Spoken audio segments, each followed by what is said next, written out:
Hello and welcome to a new episode of the Game Informer Show. I'm your host, Ben Hanson, joined by the great Joe Juba. Hey. Matt Miller. Hello. And you guys we've never had you both on the podcast, I don't think, together, That have can't we? be true. That can't be true. In the new version of the podcast, I don't know. But anyways, you guys are best buds and you go back, so it'd be great to hear that natural rapport between you two. And then we're also joined by Dan Tack. Hiss. I'm here yet again. Yes, welcome, Dan Tack. Wait, why does he get a hiss? Back by popular demand. Well, Just if you because want he's the worst? Very popular demand. If you want, all right, Dan Tack. That's why he gets the hiss. Okay, yeah, that kind of braggadocio. He's terrible. So on this big episode of the podcast, we're talking about Call of Duty Infinite Warfare. Oh. I'm sorry the podcast was launched late, but we had to launch it late so we could talk all about this big game that Dan Tack has been sitting on for a little while now, eager to talk about. I'm always eager to talk about Call of Duty. Is that true? Yeah. Hot damn. Then we're also talking about Final Fantasy 15 because Miller has played the first, what percentage would you say? I couldn't tell you, but it was about 12 hours. That's and good. I felt like I was still very early in the game. Really? Yeah. Okay, so we're diving into all things Final Fantasy because then we're also talking to Joe about his little chibi game, World of Final Fantasy. Right. So cute. And that one I played for about 70 hours, so I have a little more of a complete version of it. Oh, that's going to be exciting. I'm excited to talk about all that stuff. And then we had some great emails from the community. And then the back half of the show is an interview with one Tim Schafer of Double Fine, joined by Paul Levering from Two Player Productions, who's the video production crew that is in-house within Double Fine, but also external as well. It's very confusing. But we talk all about the Double Fine adventure. It is finally releasing on Blu-ray. It has been a long wait. When you say Ben, that, you mean the documentary about the double Correct. the Double Fine Broken Age adventure. came out a while ago, if you Right, guys recall. okay. Just for listeners and viewers out there, there's hardly a project I can think of that Ben Hanson has more enthusiasm for. Game, podcast, video, movie, doesn't matter. I mean, Ben- than this thing. Ben, didn't you say that this Yeah. is the best documentary ever made? Oh, that's an interesting question. I don't know if I'd go that far. Best By- video game Oh, documentary. by a mile, the best video game documentary. Okay. And here's what's frustrating, Miller, is I've been standing on the roof of Game Informer screaming, "This is amazing! This is 1 in a million! How did they pull this off? How did they make something so brilliant?" And everyone's like, I might watch it eventually. No big deal. So the Blu-ray is your final chance to get in on this amazing Your bandwagon. final chance. It's gonna get all the copies are gonna get blown up. It's a week Mission later. Impossible 6. Yeah, they're Yeah. going to self-destruct. Will you guys ever watch the documentary? How long is it? It's 20 episodes, around maybe 15 hours. Wow. It's episodic. Probably not.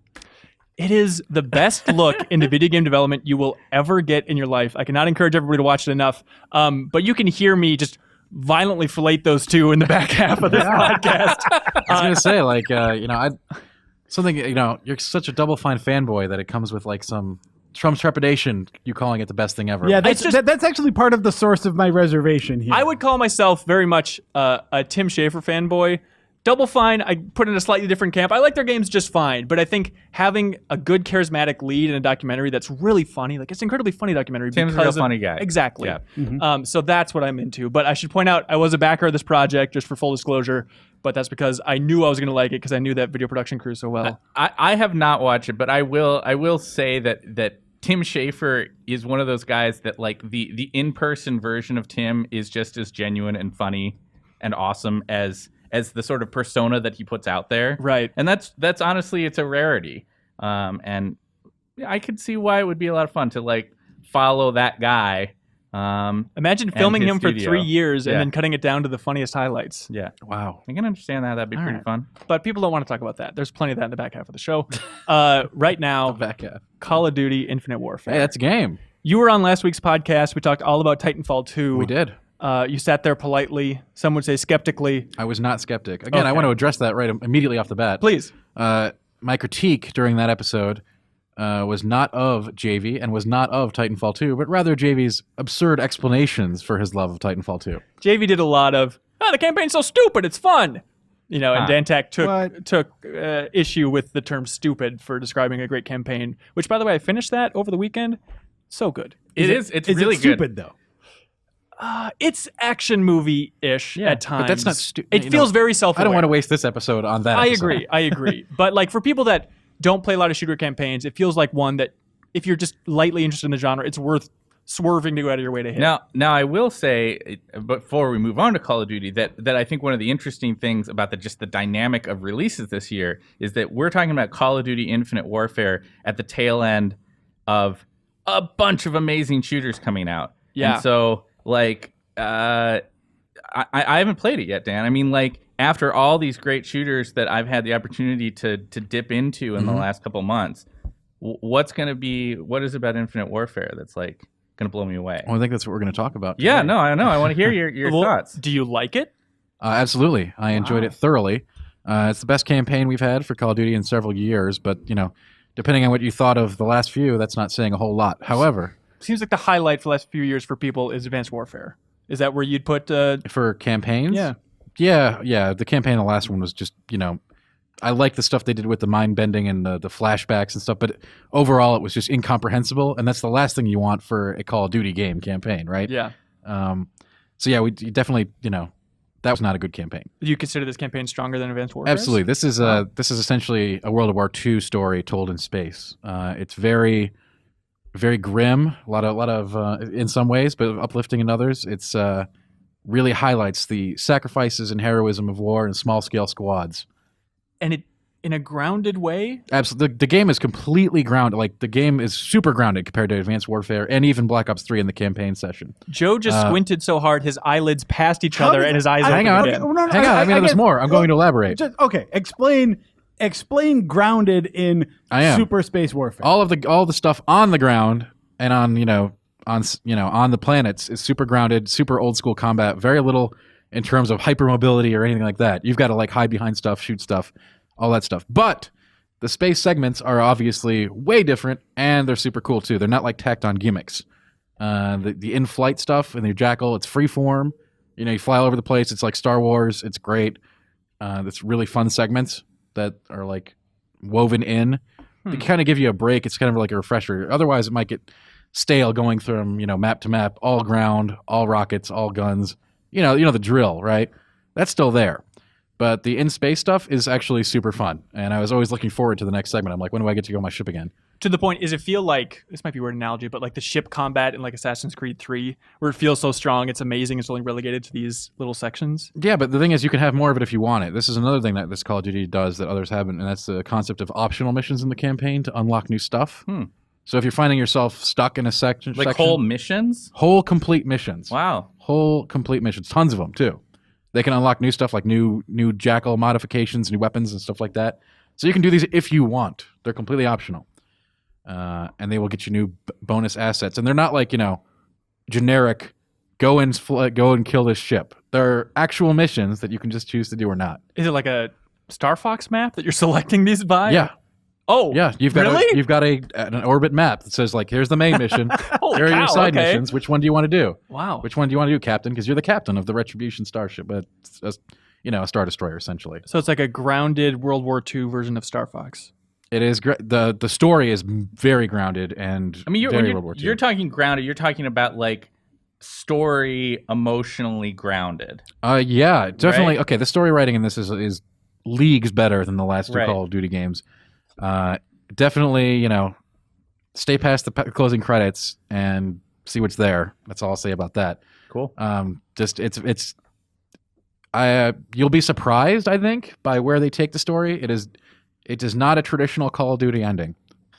That's cool. It's a lot of fun. It's fun, and at that time, it's like wow, I did not expect this to happen this way, and that's super cool.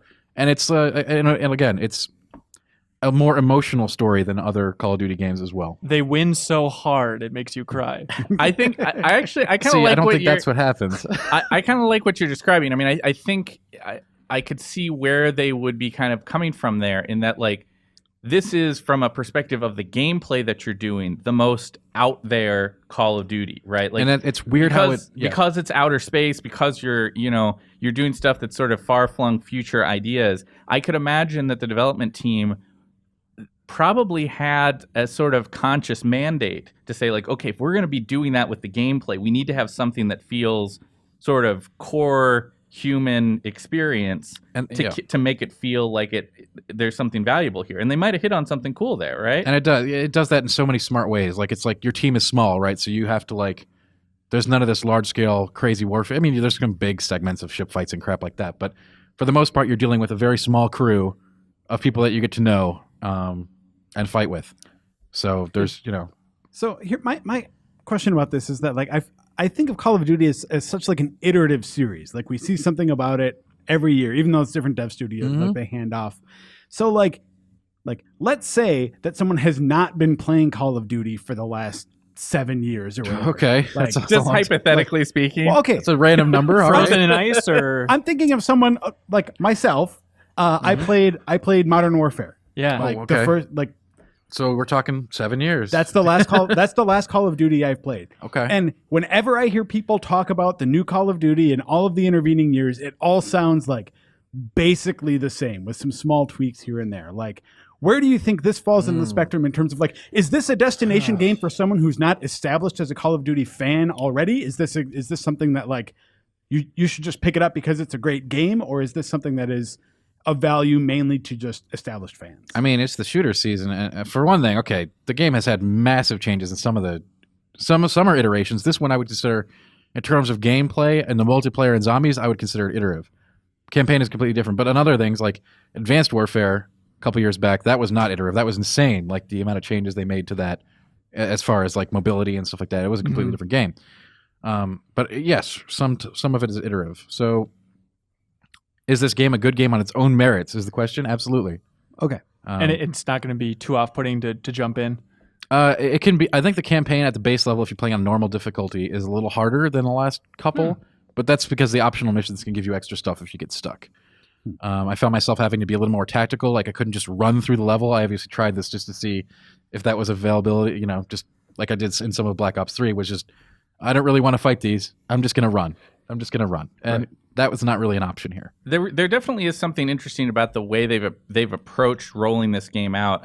I mean, I think we all remember Those downvotes were an interesting strategy. Well, I remember at E3, right? That trailer that so many people were super enthusiastic about right up until the final moment when the logo came up, which was really striking to me, right? That you could be so anti Call of Duty that you could see something that looks really fun, looks really like well put together, technically looks awesome, and that you would then be turned off. There were all those stories that went around at E3 of people who were doing that, who were like, "Oh, this looks great. Like, oh, it's Call of Duty. Screw that. I don't want to play another Call of Duty." And it seems to me that they have been they have to be conscious of that, right? They have to be conscious that there are changes that they need to be making to get the crowd enthusiastic again. Well, that's one of the cool. The space stuff is super cool, and it doesn't feel like it's like a silly gimmick just to say, "Hey, we're different than the other Call of Duties because we've got ships."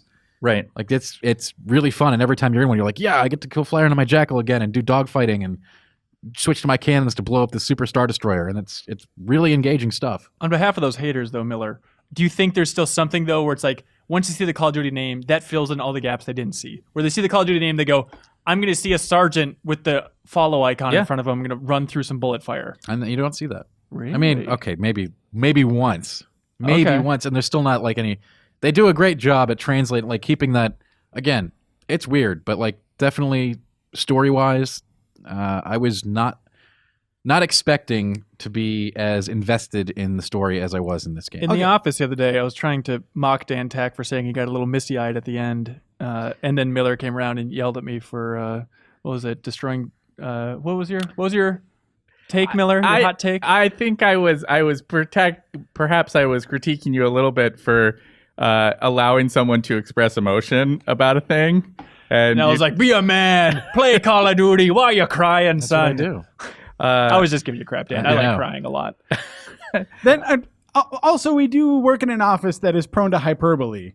No. So I'm just saying that sometimes if someone says, "Oh, I was crying at the end," that means that they were like staring stone-faced at the end and thinking sad. No, I did. Okay. I did actually tear up at the end. I could have like I let my lizard drink from the tears running down your face. I will not admit that, except I Okay. just did, publicly. But yeah, Right. It's out there, Dan. yeah. That's amazing. I know. I thought so too. Okay, but Dan, you're talking a lot about this like single player campaign, which Right. again, from the Call of Duty I played was generally a throwaway aspect, and the multiplayer is what everyone And I'd agree. was talking about. I'm all about the multiplayer too, but the campaign is there and it's part of the game. And I think some people do. Some people still play for the campaign.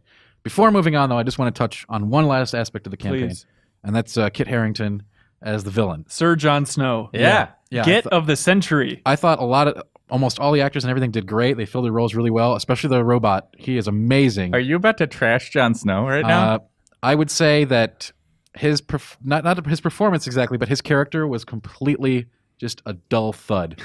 Completely easily the least compelling character in the game. I was not impressed. Wait, the least compelling character in the game. As in, there's a background character who doesn't say anything. All right, you know what I mean. Of the main characters. I get. So they turned Jon Snow into a Sansa? Is that what you're saying? I just he failed to inspire as a compelling villain. Would you say that the Kit Harington character knew anything, Dan? God damn it. Also, I feel like Hanson, you're ripping on Sansa without maybe the full knowledge. Are you caught up? Yeah, I'm hip. Huh. I understand she's gotten more interesting later seasons. I was trying to think of a boring character and I went for Sansa. But does it feel phoned in? What level are we talking here? I don't want to go that far, but maybe just because Skyped in comparison to everyone else, he just seems so downplayed and not a character I was like, yeah, I want to get that bad guy. Oh, yeah, he's just because Kevin Spacey embraced the out of it. Well, Kevin Spacey, he already had the role, right? So they just made him play the role again. That's different. So you say good campaign, not their best villain. Is that what I'm hearing? I would say that. Okay. I'd argue the villain is whatever forces are tearing the bond. I don't want to go too much in the story, but he's there's more to it than just him being the villain. Okay. As the antagonist. Anyway. And multiplayer. Now let's get to multiplayer. Please. First off, I'd like to actually tackle the zombies because I love the 80s. And the zombies mode is 80s nostalgia. Basically the same. There's some changes, like death is not permanent. If you die, you can play a little arcade game to get back in the game. Just like the 80s. Unlike the last one. That's how it worked in the 80s. So not a lot of people know that. Black Ops 3 Zombies is awesome, but it's super hardcore. This one is a little less hardcore, more forgiving in the early stages. But if you want to go crazy and take on the super crazy aliens and other things that you can discover, they're there. You got David Hasselhoff as a secret character unlocked. I mean, there's really? There's really good stuff. You got 80s music playing the whole time. Licensed. Yeah. Like what kind of stuff? Like, REM, Blondie, there's a whole... Call Me. The list is huge. All right. And it's good. It's really good. It's way better than the last Zombies mode. Maybe not as inspired character-wise, like Jeff Goldblum and stuff like that, but the gameplay is great, and it's a little more accessible, so you can actually be like, hey, let's go play zombies and not be super hardcore about it. Let's actually get some progressive unlocks and beat this thing. Nice. Sounds great. Sounds stupid. It is that mode knows that mode is supposed to be stupid. It's built on stupid. Okay, so stupid is good. This stupid is. Huh. And the other multiplayer. So this is, I would consider this almost strictly iterative off the last one, which is great for people who want to get the kind of same feel. People who were concerned that there's going to be future weaponry, shock laser beams and all this other stuff. It really feels grounded. Less mobility even than last time, I think. Really? Yeah. If you're using your wall run, it leaves you very vulnerable. Basically just use it as a traversal move. So you're not going to see a bunch of double bunny hopping, spraying, It's if you aim and shoot. It's good stuff. And again, very similar to Black Ops 3 multiplayer. Yeah. Some cool new stuff in regards to how you get weapons and stuff. There's still the crates, of course, which are a polarizing topic for many. But now you can actually get salvage and stuff, which is currency. So if you get a duplicate item or something, just breaks down, like the Overwatch system, you can take the salvage and you can craft whatever you like. So you can build up to those legendary weapons if you never get lucky enough to have one drop. Hey, speaking of Overwatch real quick. Okay. That game's good. Yes, it is. I don't know if I'm reading too much into this. Tell me if this is true, Dan Tack. Do you feel like Overwatch has pushed the industry and the shooter market specifically into less shaming for bad players? I remember that was a big absolutely. plus for Overwatch. Is they hide how many deaths you have. Yeah. I feel like the shooters that I've played so far this year that came out after Overwatch, a lot of them are doing that. If you've seen Call of Duty multiplayer now, no longer has the big board at the end. You can get it, but only if you want to pull it up. It just shows the top 3 players from the winning team. And you think that's a direct response to Overwatch? It doesn't show the whole board like it used to and show everybody's KD8. You can get that, but you have to go actively look it up. Right. So if you're bad and you don't want to see you're bad, just don't look at that screen. It doesn't show it to you. I actually think that's an important factor. It's not just about the sort of public shame thing. Yeah. I think it's also about players recognizing that whether they're in the middle of the pack or they're at the bottom of the pack, that's not what they care about, right? The people who are at the top of the pack care, right? And so Overwatch's model of celebrating something that somebody who does something really good is really smart, because then those people who are in the middle of the pack or the bottom of the pack who don't care, they're just there to like enjoy the match, right? They don't need something at the end that tells them in their free time of like, I'm gonna go play games tonight, that they're just not good, right? I think it's just gonna become the new norm. Yeah. Yeah, it's crazy how Overwatch is changing other games. No one ever thought that would happen. Dan Tack was on a mountaintop screaming about that. What'd you end up giving this game? 9.0. 9.0. Deesh, slap it down. Awesome. I thought it was excellent, and I really, I didn't know the scores for these other shooters, at the time. Just like, I'm glad to see this is like going to be a very exciting shooter season. I'm glad they all turned out great. By all it's terms. just an insane year. And it's, I know everyone's talked about it, but it's still just bizarre to me to think of like, Infinity Ward releasing this game within a week of the former Infinity Ward team that became Respawn finally getting their sci-fi campaign out. And they're so close. Like, what are the odds of that timing? It's crazy. I don't think it was. I think it was scheduled well in advance, right? Yeah, I don't think it was a Russian roulette situation back in October, but I don't think it's that crazy when earlier this year, like developers are hashing it out or like publishers are trying to figure out the like most desired like October release dates. More so that like Titanfall 1 didn't have the campaign. So if you build up all of that time of it, like Respawn building up that team, I guess that's what I'm going for. Okay. I mean, ultimately, this is we've talked before on the podcast about the idea that like whether it's with consoles or with a particular genre, competition is really good for players, right? Like competition between developers where they're seeing other people do really good work makes them up their game. And I think that's just what we've seen with shooters in the past year. Well, what do you think about within the same publisher? A lot of people are talking about, I guess, Titanfall 2's out of the gate sales are a little bit softer than EA expected. And a lot of people are citing, it's Battlefield's fault. I think Titanfall is it is a complex beast to analyze why the sales might be what they are, right? Like that's a game that has a 2 at the end of it. There's a certain number of players who don't want to play a 2 when they haven't played a 1. And if you didn't have an Xbox or PC, you hadn't played Titanfall 1. True. There's also the fact that if you did play Titanfall 1, there are a lot of people who felt let down by it. I mean, not that it was, I didn't play it myself, but I just remember the sentiment being that there's a lot of hype, and when it finally hit, it was maybe didn't live up to expectations. So yeah, and everyone sees it as a good thing that it's branching out to more platforms. Maybe at the same time, it's like people just see that as that Xbox brand that they weren't paying attention to, and all these people have PS4s and stuff. So I mean, I think there's a danger in certainly one's own personal choices about what games to play, looking too much to sales as evidence of what you should spend time on. The fact of the matter is that virtually all of the big shooters that have come out in the last 6 months are excellent, and that's awesome for the game community. It's really crazy. And speaking of excellent, how is Final Fantasy 15's opening hours, Miller? Whoa. I think the early hours are pretty excellent.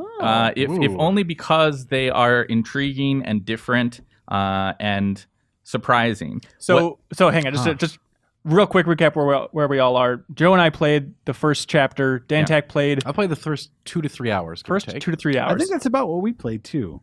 Dan Tack played more than us. I know that. Oh, okay. And then so we all have some frame of reference. And I played about 12 hours. Okay, great. And there is something that was missing, I think, from Miller's build too, because remember the first time that he started controlling it was when you were pushing the car. Yeah. And he missed that whole first part then. Yeah, and I don't know what that is.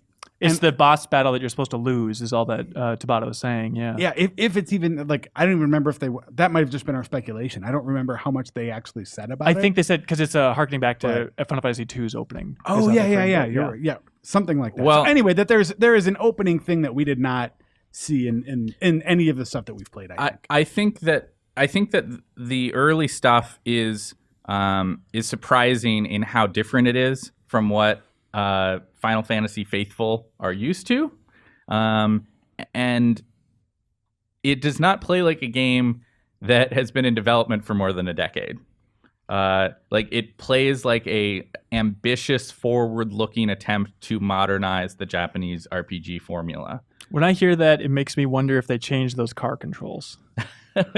Well, the car controls are minimal at best. I mean, most of the time you're using auto, drive me here. Yeah. And when you do take manual control, it is very, very, very simplistic. It's basically like directing which way you want to go. And so magnetically, it's trying to keep you on the road. Still, pretty right? much, Okay. right. You're not doing off-roading with the Regalia fancy car. Okay. It's I think one of the challenges for a lot of people is going to be getting used to this combat system. Even after 10 or 12 hours, I do not feel like I fully grasped the complexities of how to use that system well, when to use magic, when to tap into my allies' abilities, what weapons to use at different times. That's alarming. And that either means that the combat system is confusing and not great, or that it's very sophisticated and it takes a long time to learn how to do it well. Were you losing battles? Do you feel like you needed to understand it better? No, I think it was balanced pretty well. I mean, I think I might have wiped a couple of times in like hard fights, but that's as it should be, right? Like I didn't feel like I was ill-equipped to progress through what they were putting me in front of, and the grades it was giving me at the end of fights were often, showing me that I was doing it well. I've got an A on offense and a C on stealth and, a B on this other thing. And other times I'd get like low scores and I'd be like, yeah, I didn't do that fight really well. But nonetheless, people who are used to the numbered Final Fantasy entries having, just that quality that all the Final Fantasy games have, or almost all of them have had, in terms of the flow of battle and the sort of menu-based systems and things like that. Almost all of that stuff is just not here. It's really just a different system that is more rooted, as Joe's pointed out several times. It's rooted in sort of the Kingdom Hearts formula, and even there, it's a pretty dramatic reinvention and evolution of that concept. Action Kingdom Hearts, even more actiony. Yeah, well, actiony with a little bit more sort of like tactical choices of, when to deploy certain abilities and that kind of thing. But it's just a lack of tutorials? I think it's just a matter of like them saying like, this is a big, deep system and it's going to take you a while to like learn it all. And you're also, of course, you're unlocking new abilities all the time that change the way that you should interact with the game. Like, okay, well now I have the ability that when I dodge, I get this bonus. And so I should make sure and dodge in these certain circumstances or parry these kinds of attacks, that kind of thing. Yeah. So there's just a lot going on there. And that's going to take some time, I think, for people to wrap their heads around. Yeah. That's really good to hear, because I know the combat system there were a lot of things that were still sort of in flux when we were at the studio playing the game then. But I remember the last sort of like solid version of it before that was episode Duske. And I remember combat being one of the things in there that had me a little worried about the game. It felt like it's sort of like, okay, you're just sort of doing the same things. The enemies have a lot of hit points that you're just sort of like slowly wearing down. So it makes me excited to know that the combat system feels sophisticated and not just straight up like repetitive. I think one of the things that I can highlight that I didn't love about the combat system is on-screen confusion, which is particularly potent in indoor areas or like tight battlefields. There's times where you always have your full party out there, so you already have like 4 people doing crazy actions and jumping up in the air and swinging swords and shooting guns and that kind of thing. You add to that a lot of these big monsters that are moving through this game world, and then you put them inside of a barn or something, and that's a recipe for like, I do not know what's happening on screen the right old now. behemoth barn. Get on in. Yeah. That's I think the only thing that after the 10 or 12 hours of the game that I've played that I would highlight as like a certain negative. Like, I really don't think that's going to be something people like. On top of that, from the gameplay I've seen, I'm also worried about the visual confusion combined with, you guys are all going to have to act and help me out. Just imagine what it sounds like. You be Gladio, you be Prompto, right? I'm not being Prompto. I imagine it's a lot. Okay, not Joe, ever. you can play along if you want. I imagine it's a lot of like, ha, here it comes. Whoa, look out. Gladio, I don't know about this. Whoa, over there, cast fire. That's what I'm talking about. At least that constantly. Isn't that part of the charm? You though? didn't need our help at all. No, you really did But it that would have been great. better if there would have been 4 of you joining in on that. Yeah. But is that constant and annoying is what I really want to know? I don't know. I mean, don't Japanese role-playing games always have a little bit of that going on? It doesn't mean we can't critique it as I being like I that. agree. I agree that it still is deserving of critique, but yeah, there's some of that. And Dan Tack, you're sitting there rolling your eyes and raising your eyebrows like you're the smartest guy in the room, not yet doing that at all. not saying anything. And you do that So- 100% of the time. So if you have any observations to throw in, it'd be nice We're to in hear. the them. we're in the preview stage here. I think we're reading. You've You played it. previewed it. I definitely think that Miller's concerns about combat are absolutely correct. Definitely agree with him 100%. It's the screen gets covered with mobs and everything's going on. It's very chaotic. Even if you're good at using your abilities, which I think I am, and the timing and everything, it still can be very confusing. And that's just against like one enemy. You had a whole battlefield of guys, and you're trying to like time your jump and your boost and your downward slash and all this other weird stuff. The screen gets filled with chaos, and I don't mean in a good way. I mean it's like I don't know. I guess I'll just hit the button until they die. Okay. Yeah. I mean that's a real risk. I can see that being a problem in the fun. I absolutely can see that being a problem. I like the banter between the characters during combat. It's the banter outside of combat that doesn't really gel with me. Yeah, I love to know because I remember we talked about 15 for an entire month, Joe. Yeah. I remember the conclusion of one of the podcasts was it seemed like you and I think we're on the same page. We're a little bit worried about. I was more in the camp of I'm worried about these character personalities, how they're coming across, and you're like, give it a chance. It's the Japanese version you're dealing with. Come on, don't be a dick. Yep. Nope. I would still stand by that. Okay, But- so now that we have the English version, who's right? I think that there are aspects of this game that that like a lot of Japanese games with a strong story focus, it's hard to localize things over and not have things feel a little awkward, right? Like Read in between the lines, people. well, no, I'm not trying to like obfuscate here. I'm just saying like it's there's always that weird disconnect. It's the same sort of thing for those of us who enjoy or have enjoyed in the past anime, right? Like there's something even when it's great, there's times you're like, that's not quite the way even people talk to each other. Even old Final you know? Fantasy games. I was replaying. I was playing some Final Fantasy IV Complete Collection, and there are a lot of weird little like strangely translated or whatever like weird dialogue moments between a lot of different characters in there. Yet I know Dan agrees with me that game overall on the narrative front is a strong one. But it's a So huge like- difference when they actually have to voice it. I feel like this is something the world of Final Fantasy we're going to talk about soon. Yeah. But having to hear those characters and the inflection and kind of over the top vibe, is that fair? Well, certainly the one character Prompto is like the stereotypical Japanese like constantly chatty making jokes character. I think some of the other characters are a little bit more sort of like nuanced. I feel like you're giving it a little bit of a pass. I'm not. I think what I'm saying is that like this is a game that is really, really big and really complicated. That I mean, we've mostly just been talking about combat, but that ignores the many, many different activities that the early hours of the game exhibit. Everything from like a fishing mini game to riding around on chocobos to playing some sort of pinball thing to tracking down ingredients to cook with to leveling. I mean, there's a lot here. It's a really, really big and deep game. Hitting the mute button. Well, no, and I hate I just in general take issue with the idea of like, hey, you're giving it a pass after. I mean, like you're talking about a game that is like a 40, 50 hour experience. Oh, I You played completely the agree. first I quarter just of it, want it- And these kinds of games are so like cumulative in effect, both from a narrative perspective and a combat perspective, that it's like. I think it is more unfair for any game, not just Final Fantasy, more unfair to come down negative after that amount of time on a game of that size. I am talking specifically about the characters. Sure. I feel like Especially on the characters, though, 'cause too. you don't- Okay, well, because like those build on different side stories. Oftentimes, there's a character you think was annoying, and you get like a dream sequence or side quest or something, and then it's like, oh, that's why they're terrible. all right, here's the core of it that I'm getting at. Okay. After 12 hours, do you give a shit about any of those characters? I do. Okay, there we go.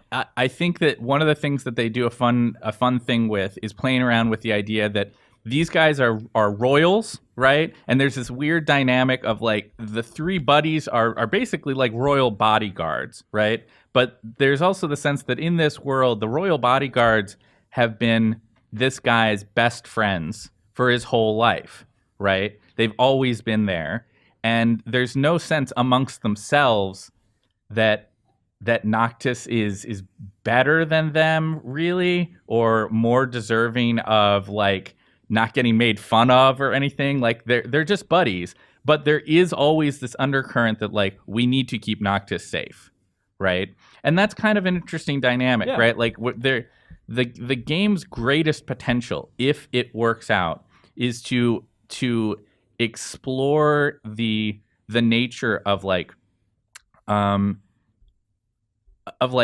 male camaraderie in an interesting way, right? I think there's also something that's interesting about the story that's dealing with the sort of romance element, which the early hours only have sort of small tinges of, but you do sort of see the idea that this person that the main character is sort of destined to marry, there is actually an affection there, and that they are kind of like even after having met just when they were kids, they're kind of in love with each other. Arranged marriages work, it turns out. And Science backs it up. And so, like, Hanson. I think they're going to kind of know, explore. It's true. This guy. They're going to kind of explore, that dynamic. It will have that kind of classic Final Fantasy romance angle, which I think I have fond memories of things like Final Fantasy VIII's sort of slightly melodramatic take Shut up, Dan. on Shut up. on romance. Just gonna punch Dan Tack in the face. What face is he making, Joe, for the audio listeners? He's just making the "I'm so smart and everyone else's opinion is wrong" face. I didn't actually Shut say up. anything. Okay, go on. Do you hate Final Fantasy VIII's romance? I don't care for it. Okay. Have you ever been wooed by romance in a Final Fantasy game? Sure, but I don't want Miller's talking here. Well, Okay, well, yeah, but you're over here just basically didn't giving say him a thumbs anything. down. You're doing the physical version of interrupting. There is no such thing. I think This is a whether podcast. whether we're talking about Final Fantasy X or Final Fantasy IV or 8, there's a long history of sort of that slightly overblown, over romanticized sort of love relationship at the centerpiece of a particular of many of the Final Fantasy games, and that is almost certainly going to play a part in what's going on in 15. I'm sure there are plenty of overblown romances in Final Fantasy 11, online marriages, the whole thing. that too. I had a last. I don't know if it's the last, but the thing that I'm curious about with 15, and I'm not asking you to like position it as a savior, like the savior or anything. Sure. But I don't think, I think a lot of people are coming off of especially like the 313 games, maybe a little bit sour on the franchise. For people who like the old games, maybe didn't like 13, do you see 15 as like being redemptive, or is it just this like crazy offshoot that's just like another weird experiment that could be good, but is this the thing to like bring Final Fantasy fans back? I think this game succeeds at having enough novel and surprising things about it that people who were Final Fantasy fans will want to play it. That's what I can confidently say. Now, whether they're going to like the new direction in combat, whether they're going to like the weird sort of Americana-influenced like setting that they're playing with all the diners and jukeboxes and pinball machines, I don't know. Like it's different. It's surprising.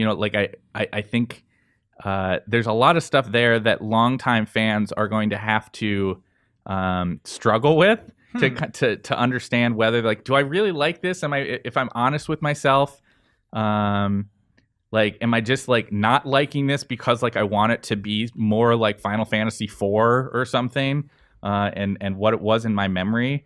Now, what I don't know is whether it's all going to come together. All the things we're talking about, whether it's the combat, the sort of study in male camaraderie, how emotionally caught up in the romance we get, whether the activities are going to hold up over the long term, all that stuff is just, we don't know yet. It really is going to be one of those games that we need to wait and see. There's a lot there, and Square continues to pour more in, because there was news last week that one of the DLC things they're releasing is online multiplayer co-op. Yeah.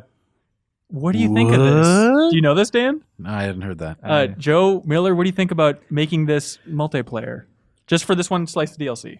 I just don't understand how it works. Like how that would work. Like, is Prompto's screen just filled with button prompts of things to say and you just spam all the buttons real quick? A button for falling over, crap your pants. No, I mean, just from the bit of the combat that I've played, it seems like, with the exception of like Noctis being able to direct his party members to like do specific things, it seems like they're kind of off. Like, there are 4 people fighting in combat no matter what, right? Yeah. So to make more to add a person behind one of those people, to add more deliberate control, I think that could be fun. Yeah. It certainly plays into the themes they're exploring here, right? Mm-hmm. Like the game is about friendship and like sticking by your friends. I mean, for goodness sake, you open your story with a new recorded version of Stand By Me, right? I mean, like, they're not being subtle here, guys. Like, this is a story about like what friendship means, right, and what you do for your friends. And if they want to put in online co-op for you to play with your friends and like, you know, have something you can do together to increase your own sort of like camaraderie with your buddies, I mean, that makes sense. I don't know how it's gonna. It seems like it's this whole other beast having to balance and make it work well. We'll see when the game comes out if it ends up being a blueberry pie scene from Stand By Me. Or yes, we'll see. But yeah, I just want to throw in there. I am very excited about playing it and seeing what the final version is like. I want to throw that out there before I say anything else. But I do want to say, like, you know. By the way, before you even say that, Joe, you're welcome to scream "Shut up, Dan" at any point throughout that, because I enjoyed that more than you could possibly imagine. Miller mentioned, you know, the comparison of the memory of something like Final Fantasy IV, but Final Fantasy IV holds up today. You can go back and play that right now, and it's still really good.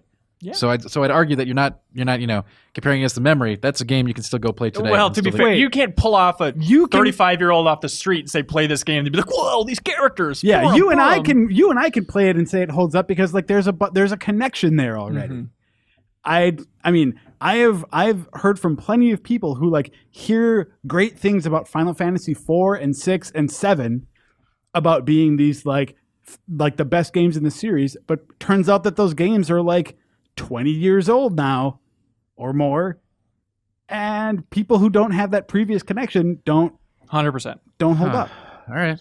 We saw a lot of that with the Final Fantasy 7 game club when we did that. Very much so. The last thing I'll say about it is that these guys are trying to make a game that isn't just going to draw in the ever diminishing crowd of Final Fantasy faithful, right? Yeah. We addressed that question. I think if you like Final Fantasy, you're going to want to try this game just to like understand how dramatic and crazy and ambitious they're going here, and be part of a really interesting conversation about the direction of Final Fantasy when it I comes think out. So. The larger question is whether the changes that they're making and the kind of stuff that they're doing, where there's a lot of nods to sort of like North American open world exploration games, stuff like Assassin's Creed or Grand Theft Auto.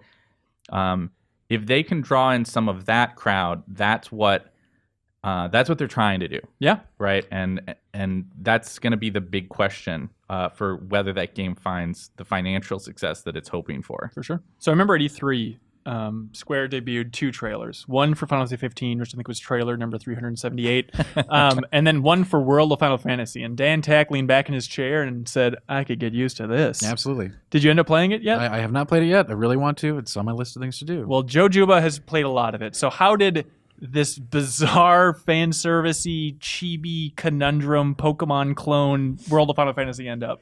I think it's actually an interesting follow-up to the Final Fantasy 15 discussion, because if 15 is all about taking Final Fantasy in these sort of like experimental directions and broadening its appeal, World of Final Fantasy is really about like reaching back into the series past and and doing everything it can to appeal to the people who have a long established history with Final Fantasy. Like, I it's definitely a ton of fan service in there, but I played the first couple hours and I found myself wondering, who is this for exactly? Because the tone of it is so kiddie, and I'm on board for some entertainment that has a broad appeal, but it feels like chibi Kingdom Hearts at times, and trying to court like that audience at the same time is like, hey, remember Final Fantasy 1? It's I don't know who this is supposed to be appealing to. So here's the weird thing about it is the tone and the presentation does have a little bit of like a Saturday morning cartoon sort of like feeling to it. Like, hey, two kids get into this like crazy new world and they have an unbearable talking fox as their companion. And there's a lot of I'll say at the outset, by the way, like the story of this game is my main criticism. It's not even like, oh, just sort of shrug it off. Like it is aggressively bad in a way that it will like obstruct your enjoyment of this game. You're not just talking about the larger plot, but like they're talking through dungeons. It's like a constant thing. Yeah, all of it. Like every cutscene, every dialogue exchange, any time anything that you would call stories happening, you are either like wincing or just sort of letting it wash over you and hoping it's over soon. So now, but no. Wow. So I realize that's strong. Yeah, I have, and I mentioned this in my review too, though, that I had a maybe not quite as harsh words, but a similar sentiment for Final Fantasy 13 too, which like I thought that story in a lot of ways I really like the villain, but apart from that, like that story had a very similar sort of feeling to me, where it's just like, I don't want to be a part of this. I hate this story that's happening. But there's another part of me that just like loves RPGs and loves the systems and all of that. And I think that is where World of Final Fantasy gets things really right. And if at that point you sort of are able to slough off concerns about the story and just sort of let that go away, then then it doesn't feel like it's a game that's like meant to be kiddie. It's not like they're complex systems. From a mechanical standpoint, it is a like sophisticated game, and that's part of what struck me as so weird. Because like when I started, I had a similar reaction and was thinking like, oh well, we're dealing with one of these like 20-hour like fake RPGs where everything's just like fun and easy the whole way through, and I would say like the combat system doesn't get super difficult, but some of the systems that it introduces get challenging. And you're like stacking different characters on top of each other and collecting the enemies like their Pokemon and stacking them. Exactly. So you start to think that this is like, you mentioned Pokemon clone, and that's a stretch. Yeah, but there is an element that it taps into there, and that being like, when you get into a new area in Pokemon and you're like, well, I just have to see what's here. I have to capture the new things here. That happens in World of Final Fantasy. You get to a new dungeon and there are new monsters, and it's like, well, I need to get these monsters. But it's also got an element of like persona to it, because even though you can't fuse them directly, the monsters basically have their own like development grids and stuff. So you like go through and like kind of like the sphere grid in Final Fantasy X, you like spend points to unlock nodes. Every monster has these individual grids, and if you get like far enough on some of them, they sort of like transmute or like transform into other monsters. So it's like, okay, I've got a little Mandragora here, and once you get the Mandragora up to a certain point in its grid, up to a certain level, that can evolve into the Malboro, which is like an iconic Final Fantasy monster. So it's interesting mechanics along the way. Yeah, and it's that same sort of like thrill of like an evolution in Pokemon or something, where you're like, I can't wait to see what this guy turns into. Except this time you genuinely don't know what it is, instead of like, oh, it's on the box art, I know what this is.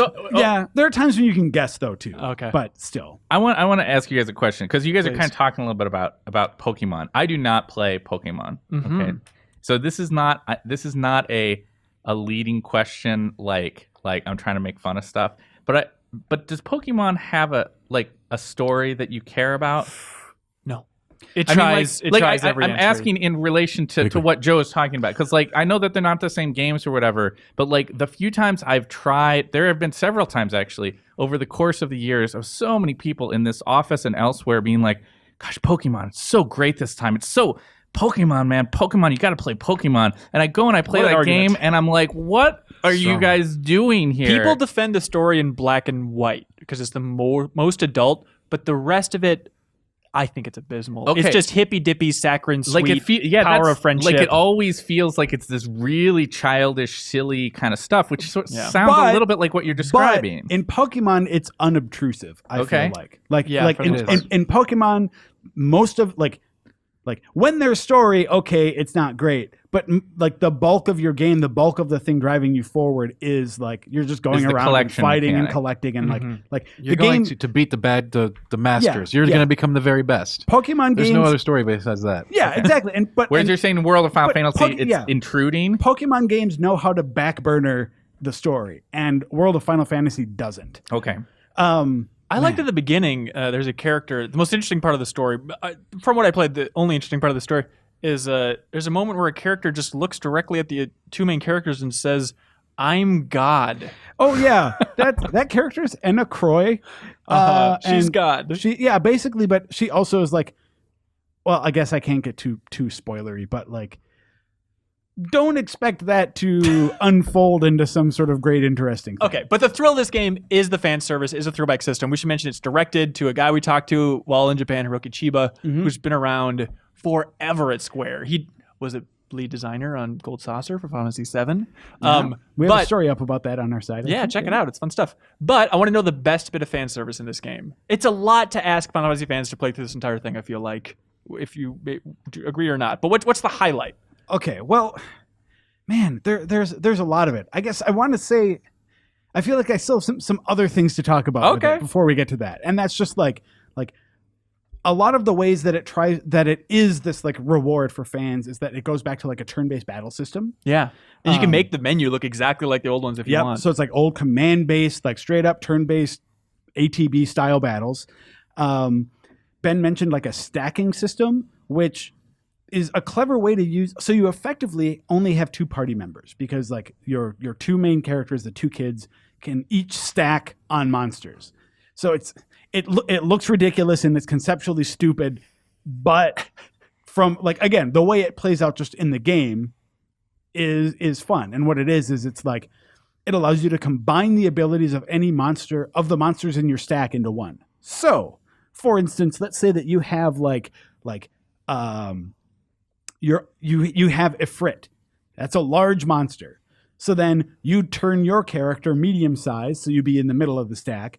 And then let's say you put like a Flamantoise or something, a little like flame turtle on top. That's You're a losing small us, monster. Joe. The reason I'm doing this is because you have two fire monsters. So that means that because their like resistances combine, your stack now like absorbs fire damage. And if Ifrit knows fire and the little turtle knows fire, then your stack knows Fyra, like the next level up. Gotcha. In that. So basically, like the whole idea is to take these monsters that have like their own individual skills, but then you're also taking into consideration how all of those skills combine into like synthesis skills that you use, and all of that changes depending on which monsters you sub into the stack. Sounds and stuff cool. like that. Sounds so cool. that's cool. Yes. Please tell me the funniest thing they make some Final Fantasy character do in this game. Are they embarrassing with Cloud? Do they have any wacky nonsense? Does Queestus kiss Zell? There's got to be some good stuff in here, right? Man, there's like you're springing that on me. Like it's a big game, and there's a lot of like dumb little stuff. I would say there's not one moment that stands out to me. Well, I saw in the but- test chamber, like you walk through like a Mako reactor. Yeah, well, There's stuff like that. That seems cool. Yeah, and the game is full of like those kinds of callbacks. Like there's a Mako reactor stage.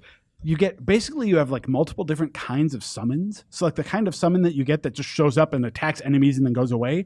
Those are all like Final Fantasy characters you recognize. Like Celeste is one of those, and Tifa is one of those, and Cloud is one of those. That's great. But then there are also some weird deep cuts, like Shulk from Dirge of Cerberus is one of those. Shulk! Yeah, everyone's favorite. Wow, that's awesome. They go that deep though. Oh yeah, so there are a few like deep. The game isn't full of those. There's a lot of fan favorite stuff with some weird stuff. Do you guys think becoming a Final Fantasy character is a little bit like joining the American Idol cast, where you're just like your whole career is now tied to having to go do these like concerts? No, Shulk's done a lot of great spin-off solo work too. You should definitely check out. Okay. Part of what's interesting, so that's the other part of like the fan service is just seeing all of these cameos in addition to familiar monsters. You're getting your behemoths, your Malboros, your Ifrits, Remus, Shivas, Bahamuts, all those sort of things you see. So like it's just all of these different elements from Final Fantasy coming together. I guess for me, the one little piece is a goofy callback, but like there's a part where there's an opera scene. We touch on this in the test chamber also, but like. There's a scene that calls back to the opera that's like Celeste's big scene in Final Fantasy VI. And that's the fight where you have to fight Ultros, who's like the big octopus from that game. So that's like a fun, like for fans, it's fun to see this like, oh, this nod to a scene. Celeste is doing some like singing in the background. It's not a recreation of it, but it's just like a little like, oh, that's a fun little nod. And what do they do with it beyond that? But, well, then you fight Ultros. Okay. Didn't you say that like Cloud had to sing or something? I don't think Cloud does sing, but he's supposed to. Okay. Like he and Celeste are supposed to do an opera together, and That's then funny. Ultros interrupts. Do you like that? So, I do. That? Yeah, that's the kind of stuff joke? I'm on board for. Is like it's just making these characters do absurd things. yeah, there's a dumb scene where like there's like one of the main characters has a grudge against the Cactuar like train conductor. Of course. So this is an example of like a story scene that I hated when I saw it, but like she has to like attack the Cactuar. And he keeps like zipping out of her way because he's so fast and he's good at evading things. That sounds great. Well, speaking of evading things, we've been evading moving on to the email section for a while now, so we should really get to that. So stay tuned for some great emails.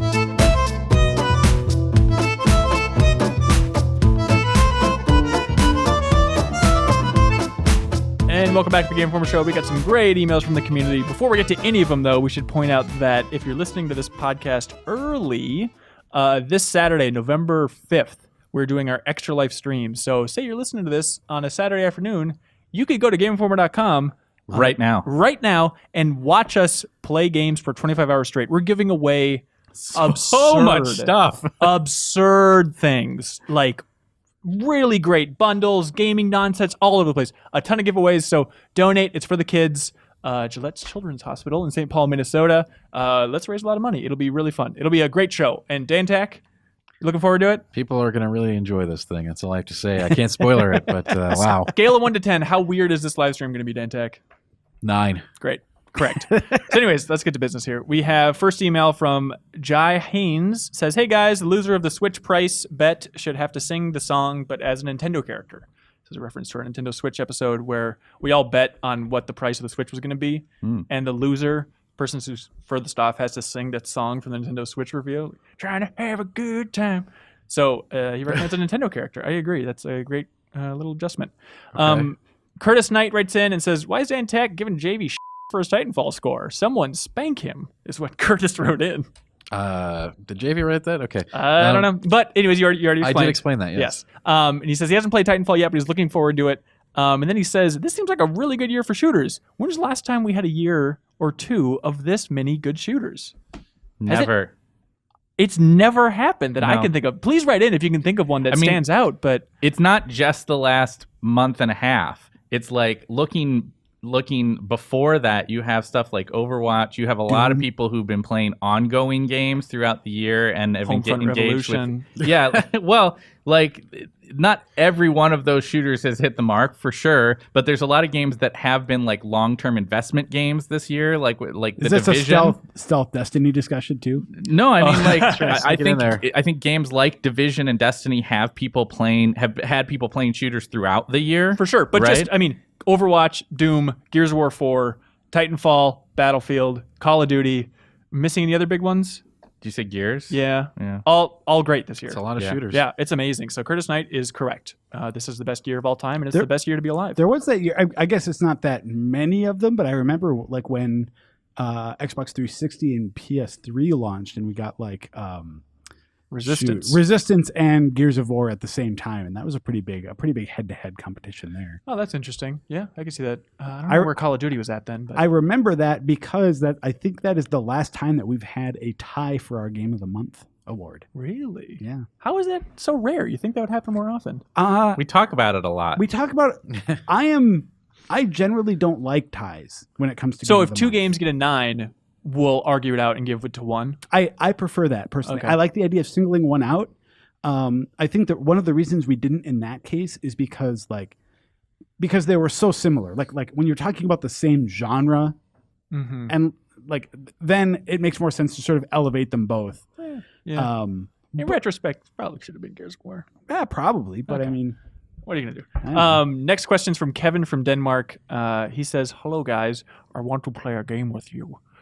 You have to choose a cover for to be 3 clear, that was you doing a bad impression of what, like Saw or Yeah, something, it's terrible Saw. impression and not of Saw, and not yeah. making Yeah. fun of like what a Danish accent might be. Oh yeah, correct. Yeah, Yeah, okay. That was like it just Let's be sounded. real clear about that. It was either Jigsaw the Killer or someone eating a muffin trying to talk. Jeez, all So right. hello guys, I want to play a game with you. You have to choose a cover for 3 different developers. That's out of our purview. Let's go with what game are we most excited about, the potential of these. That's going to be the qualifier here. Okay. A little adjustment. So he says, for the first cover, you are approached by Rockstar Games, who gives you the option between these 3 covers.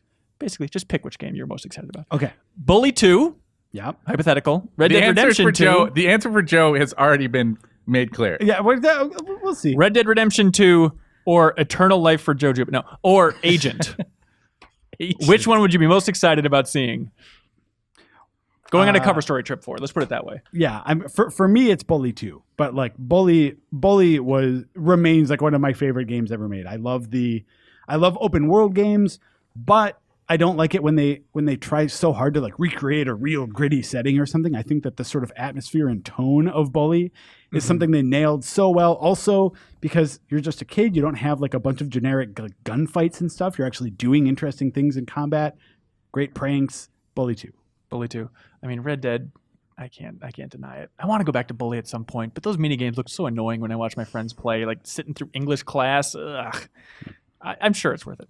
Anyways, next cover. You're approached by Bethesda. You can pick between Fallout game, Elder Scrolls game, Yeah. or Wolfenstein game.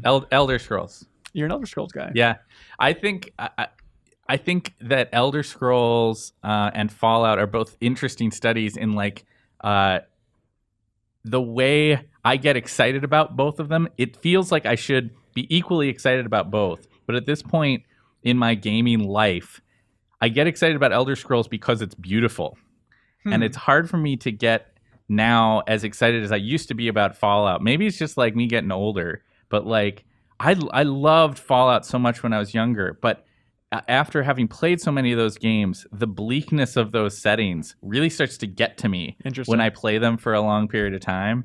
So you like the next corner of Tamriel you want them to uncover is just like Sunshine Rainbowville? No, I don't need it to be like super happy. I like a beautifully crafted fantasy world in the way that Bethesda does it, that in a way that really nobody else does. I mean, Skyrim's just a beautiful game to wander through. Have you guys gone back to the remastered version? Not yet. I didn't do the remastered version. I've been playing like Skyrim on PC modded.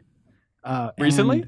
Like in the last year. Yeah. Okay. So And- he's already been playing it. Yeah, basically. Basically, and, yeah. and like part of what strikes me about that is like, especially with some mods in there, if you want to like fix up some visual things, or for me, like get rid of garbage like the lockpicking game, which I just didn't think is fun. Skyrim is like, I think you could make a legitimate case for like Skyrim just being the best game. Wow. So- Over Bully. Yeah. Oh yeah. I mean, again, they're both way up there for me, but I mean, Yeah. like Skyrim is just one of the great games that our industry has produced. So it's like Yeah. a follow up in that series, I think is a big no brainer. Yeah. Finally, you're approached by Ubisoft. You can pick between Beyond Good and Evil 2, new Assassin's Creed, or new Splinter Cell. I think this is the hardest one. I disagree. What Yeah, do you think I is know it's hardest? this guy. I like Michel Ancel. I'm curious to see what would eventually come of Beyond Good and Evil 2 if it ever came out. Yeah, I mean, I think that would be really interesting. But I'm betting, Joe and I have talked about this a lot, that the next Assassin's Creed is going to be like a big change. Well, there were the Kotaku rumors. I mean, they had the time off that they're going back to Egyptian times. Was that the rumor? I'm not even talking from a perspective of what the rumors are. I just think that Ubisoft is taking this extra time to do interesting things with that franchise, and I've been a long time fan of that series. I want to see what they're doing next. I would put that call on hold and then call Bethesda and ask about Elder Scrolls again. not that any of those. Don't you want to hear about Sam Fisher? Hang on. not that any of those games like aren't exciting, but I think that again, my enthusiasm for Bully and Elder Scrolls I've made apparent. I think you're just on a different level on some of those other ones. Yeah, I like that. That's his big three, though. Steve writes in and says, the other day I was thinking about my Mass Effect 2 experience and regretting a decision I made. It wasn't something I had done in the game, but because I did something that got a character killed and did not want that character to die, I quit the game and reloaded the last save to change my direction. I got to the end of the game with that character, but from then on, their presence in the story felt contrived and no longer meaningful. I should have let them stay dead. It's like a horrible Twilight Zone episode. Yeah. My question, do you have any gaming regrets? So, I'm happy with my Mass Effect decisions, even though I felt like a real asshat for killing Ashley in the end. I tend to optimize when I play games. I mean, games like that where, not that I like go and cheat, but it's like, let's say a game like Mass Effect 2, I will do all of the loyalty missions. Mm-hmm. So then the odds, if you do that, your odds of keeping everyone alive in that final mission are pretty high, right? Mm-hmm. And then if I ever do like subsequent playthroughs, then I like look at strategy guides and stuff to make sure that I'm, optimizing. This all boils down to my regret, which is I did a certain thing in Dragon Age Inquisition. There's basically a part where in Iron Bull's like loyalty quest where you have to decide whether or not you're going to like get the loyalty of like his race, or if you're going to keep his like little crew alive. Okay. And I chose like the loyalty of an entire race over his little crew. So they died, which doesn't have a massive effect on the game itself, but you get kicked in the ass for that on the in the DLC, in like their last DLC. Oh, that's good. Which is called, I think, Trespasser. Basically, like your decision there depends on, or like decides whether or not Iron Bull turns on you at like in that DLC. Oh, that's awesome. So, and then you have to fight him and kill him. So like, is it like brutal, or is it just like normal combat and then he's bloody at the end? It's normal combat, but he dies. Like he's on the ground, a corpse, along with all the other guys that you were fighting. So it's like I got to that part and I was like, I didn't know. Like I was making my decision based on the base game. Oh God, the more I think about it, the more I really regret going the jokey corporation route in Stardew Valley and siding with Joe Mart and stabbing all the rest of the town in the back. It's like, this will be funny. And then like when I booted up that like the patch version, they gave me a pop machine to put in my house. It's like I stabbed all my friends in the back for this pop machine. Good Was Lord. the pop pretty good? Oh, it was great. So much better than those stupid Juminos having some place to live. Miller, you got to play that game. Have you played it yet? No. I don't think Miller would like it. Really? No. Oh. Anyways, I can't wait for Cork to play it when it finally comes out on consoles, which they say is this year. Cork's going to lose his mind with that game. Yeah. Anyways, Miragi says, "Hey, GI Show, thank you for such an incredible podcast." Thank you. You're a hero. My question is, there's a game called Duck Game, which I find really, really, really good. It's simple action platformer for 2 to 4 players where you can play as ducks, which can quack. Literally, they can quack. The problem is I can't find any podcast where you've been talking about it because it is worthy of discussion. In fact, I can't really describe its magic of multiplayer when you play with friends. Just check it out if you didn't. P.S. It's more like Usual Letter. The game is heading to PS4 this year. So it'd be great if you could tell your listeners to check out this great game. I have played Duck Game. It is fun. Is this the creator of Duck Game? Sending in a... Signed. I gotta ask. Creator of Duck Game. P.S. Quack. I mean, P.S. I like your podcast. Oh, it sounds like something I'd be quackers for, so I can't wait to check it out. Oh, Dan Tackers, making everybody. some puns. Shut up. Shut up, Dan. Shut up. Shut up with your puns.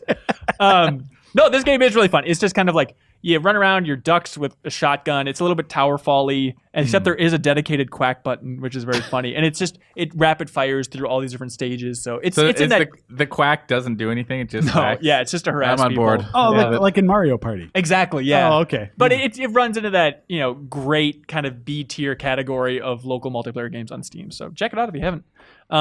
This is Zeth Hillman Johnson says, "Hey GI crew, after hearing mention of Crusader Kings from Dan Tack on last week's podcast, it's my favorite game of all time. I was wondering if anybody in the office is into grand strategy games like Crusader Kings, Europa Universalis, or Hearts of Iron. I never hear mention of them, which is pretty reasonable because they're very niche games, but I hope they don't go totally unrepresented over there." They're not unnoticed and unrepresented, but they are gigantic stuff, sprawling things that I know, they deserve their awesome audiences. I mean, it's interesting that like the three of us happen to be on to talk about this because like Dan and I and Dan and Joe on a regular basis have conversations about like what we can do in any given month as we do coverage for previews and reviews of games that there's always this balancing act of like there's so many games out there now, right? There's so many genres we're trying to cover. And there's only so much manpower, and in the case of the magazine, there's only so many pages that we can have, and so it's always a tricky conversation to kind of try to figure that stuff out. But I think we talk about those in response to this particular question. We talk about those games a lot. I mean, Dan and I do about like, hey, can we find a space to do something on this new big crazy strategy title that admittedly isn't going to like be a blockbuster. But there's some people for whom it's going to be this crazy, really fun game. Reeves plays a couple of those. I mean, do you guys ever play the grand strategy stuff? Not very much. I've played some of them. Yeah. I hear really great things about the Game of Thrones mod for Crusader Kings. Yep. I have not played that particular mod, but I can see how it would be fun. Okay, because it's all about just managing your bloodline and waging war over amount generations. Of, like, if you're a Civilization player and you're looking for even more, you want crazy strategy on Layered, that's where you go. Nice. Let's see. This is Ian Ulysses Miller III. La-di-da. Wow. Hey, Ben and the Informers. Thank you. I am thinking about starting my own podcast. Do any of you have any helpful pointers on how to get started? Also, if I do get it started, how do I make it good? I think I have a fairly bubbly personality, and my college library can lend me equipment. I'm thinking about talking about games or doing something more comedy-focused. Well, Hanson, you're the one to talk to here, right? You guys got any hot podcast tips? I would say that there are a lot of podcasts out there that are nerdy guy talks about game, 100%. Nerdy guy talks about, not even guy, nerdy What person. about bubbly guy talks about games? So here's my advice: is Joe is 100% correct. It's really tough to stand out. Find a niche. Like, I hate to plug it, but I will. Quark and I do this AFI podcast about the band AFI. It's called The Fire Inside Out. Check it out, everybody. The AFI community has embraced us in the most heartwarming way. Like, there's like posts on their Facebook message like, can't wait for the next episode. This is independent of us. It's, when you find a niche where it's like no one else was doing an AFI-focused podcast because it's a stupid idea, like the audience will build up around that. That's the beauty of the internet is certainly that there is a community for everything that you like, right? If there's a thing you like that you spent your entire life just being like, nobody else I know likes this thing. There's somebody who does. You just haven't found them yet on the internet. And, I think you can, if you are eager to just get out there and you want to be able to talk to the world about a thing, find something that you're passionate about and that you know a lot about and make that your focus. And if you want to do games, find some twist on the formula. Like, this is a terrible example, but like, we only talk about games that start with the letter P. Like some weird gimmick to it that I think would make it more interesting than just I sit around with my buddies and talk about games. That's if you want an audience. If you just want like cool audio of you messing around with your friends having a good time, man, have at it. But as far as advice, with audio, it's so easy to edit. I would recommend listening to that, trimming things up, making it move a little bit better. And the overall critique I have for almost every podcast is it does not move. It's a lot of making a joke, then circling back on that joke, then hemming and hawing about the future. Like, set up a metronome. Keep that stuff moving. Right, Dan Tack? Yeah, I agree. Hell yeah. Jacob writes in and says, hey, GI crew. As a kid, I was the oldest sibling and had parents who couldn't care less about video games. As a result, many gaming classics released and completely passed by me. I remember many years ago in the magazine, there used to be a column in the back called something like My Favorite Game of All Time, which I believe was reader submitted writing on what their favorite game was. It was through this column that I discovered Resident Evil 4, Shadow of the Colossus, and now they're two of my favorite games ever. Do you remember this column? Are there any other old features of Game Informer that have been lost over the years that you guys remember fondly or you'd want to bring back? There's many I remember fondly. That's a bit different question. The section he's talking about is greatest game of all time, which was a reader submitted. A reader submitted thing. Yep. Wow. And one of the reasons that we stopped doing it was that like it became really hard to get submissions for it. That like because there are a lot of people who I guess like I should say printable submissions for it. Why would they even as it was, the ones that came in that were printable involved significant editing many times. And then you also have a lot of like Resident Evil 4 is a good example. Like that, a lot of people like that game. So it's like, how many times per year can you print a greatest game of all time of someone else's opinion of why Resident Evil 4 is so great? Isn't it overlap with like classic GI? Because normally classic GI we save for bigger things. I think it was there was that desire to hear from our readers, which we still have. You know, we have feedback and certainly we have that the more ongoing day-to-day conversation with our readers in the website, which wasn't as big of a deal back then. But yeah, for that particular one, I think it was just like it's not viable anymore. Other stuff, I remember. Okay, well, yeah, you can talk about secret access in a minute. All right. Another one that I would actually like. I think we could bring back. I mean, not that we would or will, but we had like a little. We used to have a little more like jokey sections in the magazine more. And we had one called R&D, which is like every month we just made up a fake game like GoldenEye Rouge Agent or Ninja Garden. A lot of times it was just like dumb puns. These are great. It sounds like Game Enforcer. Yeah, it was monthly Game Enforcer, but not good. Even. It wasn't always even making fun of a thing like Game Enforcer is. It was sometimes just goofy. Yeah, or like one was Tom Clancy's Tom Clancy, and it's a life sim about being Tom Clancy. Very good. It's a little dark now. Yeah, but exactly. So things. I mean, I think that is a section that I remembered enjoying reading every month. Do you feel like our magazine could use more comedy?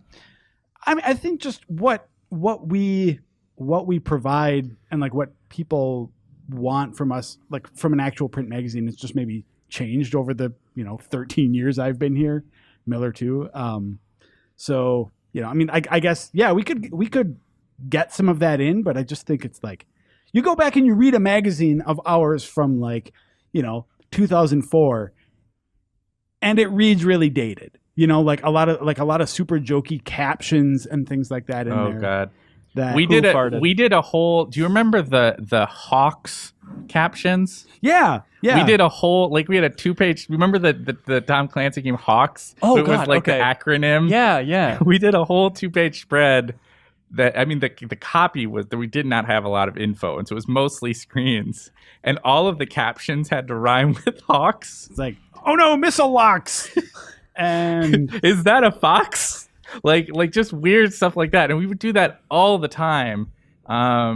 And they weren't even that, like, a lot of that stuff, I bring it up because, like, a lot of it just wasn't funny to anybody except for us. We just, like we got so enamored of writing up captions that rhymed with Hawks for, like, 2 hours. Yeah. The whole editorial staff just stopped what they were doing, and we just sat around coming up with those captions. So part of the problem ends up being just, like, if you are trying really hard to be funny and you have to do that on a regular basis, it just ends up feeling forced and not being funny. I personally like the way we have it set up now for like the magazine. We have the one humor feature a year. We have Game Enforcer.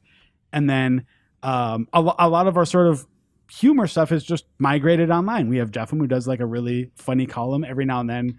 Or like Ben Reeves just does some like ridiculous and irreverent top 10s and stuff sometimes. How does that get through editing? Read some of Ben Reeves' features. They're bizarre. We love that stuff. It's because he front loads the actual, like, it's real information, and then it devolves into insanity. It's very Cthulhu-esque that way, right? Definitely read his list about the top video game trees. That is the best thing on the Game Informer site. I say that with no sarcasm. It is insanely good. Jeff Cork has a great reboxing gallery on the site. Do you remember what it is that he's reboxing? I think it's Lego Indiana Jones. So stupid. Yeah. So there was definitely more of that kind of goofiness there, but I do think sometimes it was stuff that like, you know, like when you hang out with your friends, there's some of those like I know you don't have any friends, but like. For the audio listeners, that's just Miller being a dick out of the blue. Okay. You shook your head at me. I don't remember doing that at all. Go on. I think there was stuff that we thought was really funny.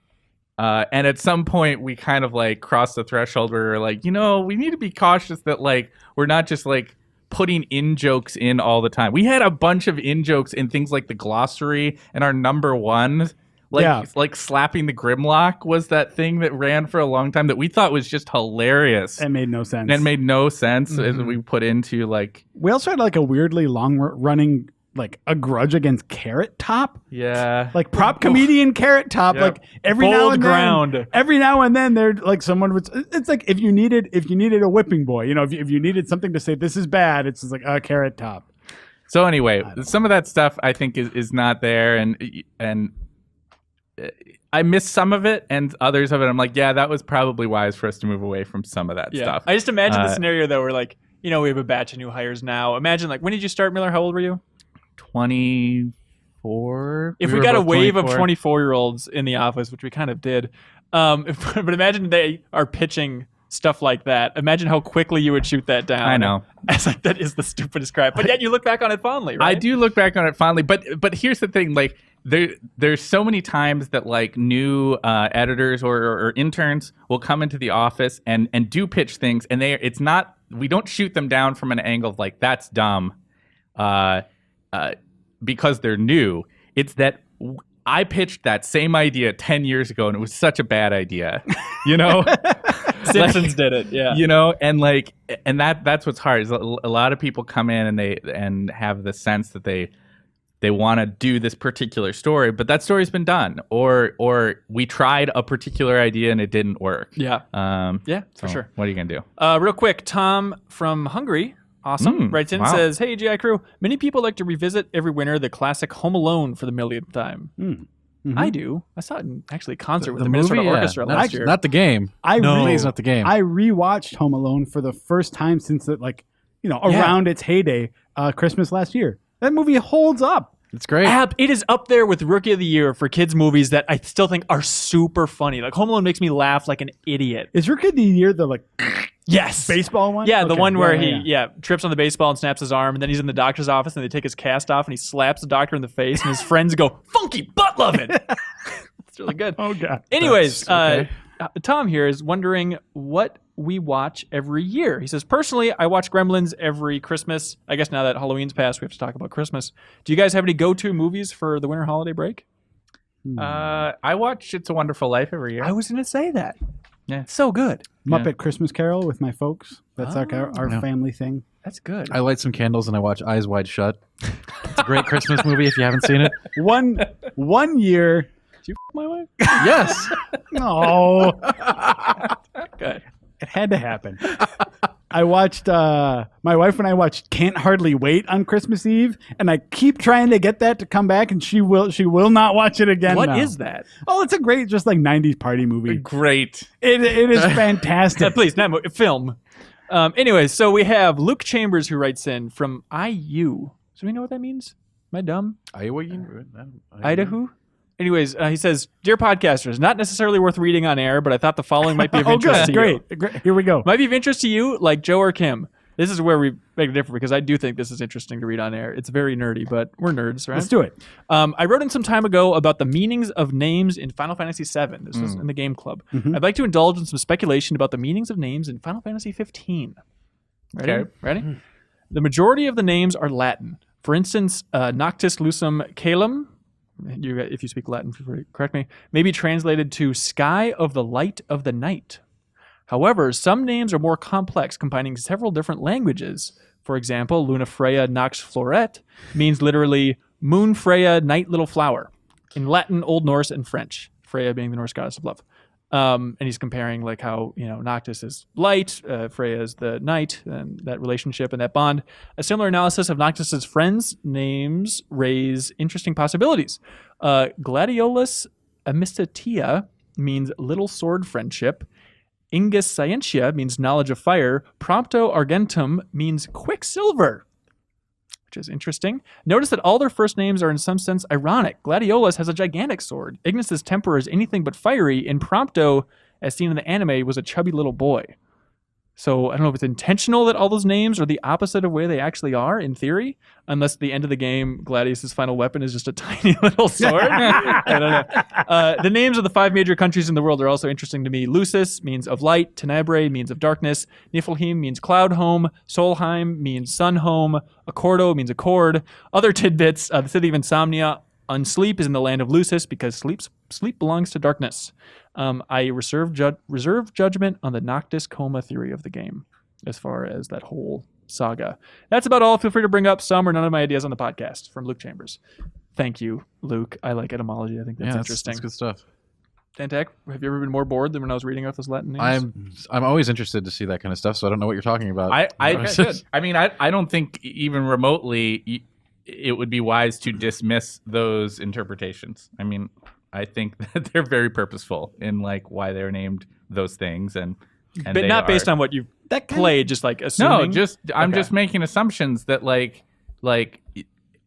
it's not a happenstance that they hit upon Latin words that have particular meanings. Sure. I mean, he's on the ball. Yeah, I think that kind of stuff always actually. Honestly, I hate when games do this though. I mean, like Luna's name is ridiculous. It is the most ridiculous thing I've ever heard. Well, no, I mean, so for anything though, is just sort of like, I don't know, like, okay, we're gonna have a guy. He's gonna be a fighter. What should his name be? Sword.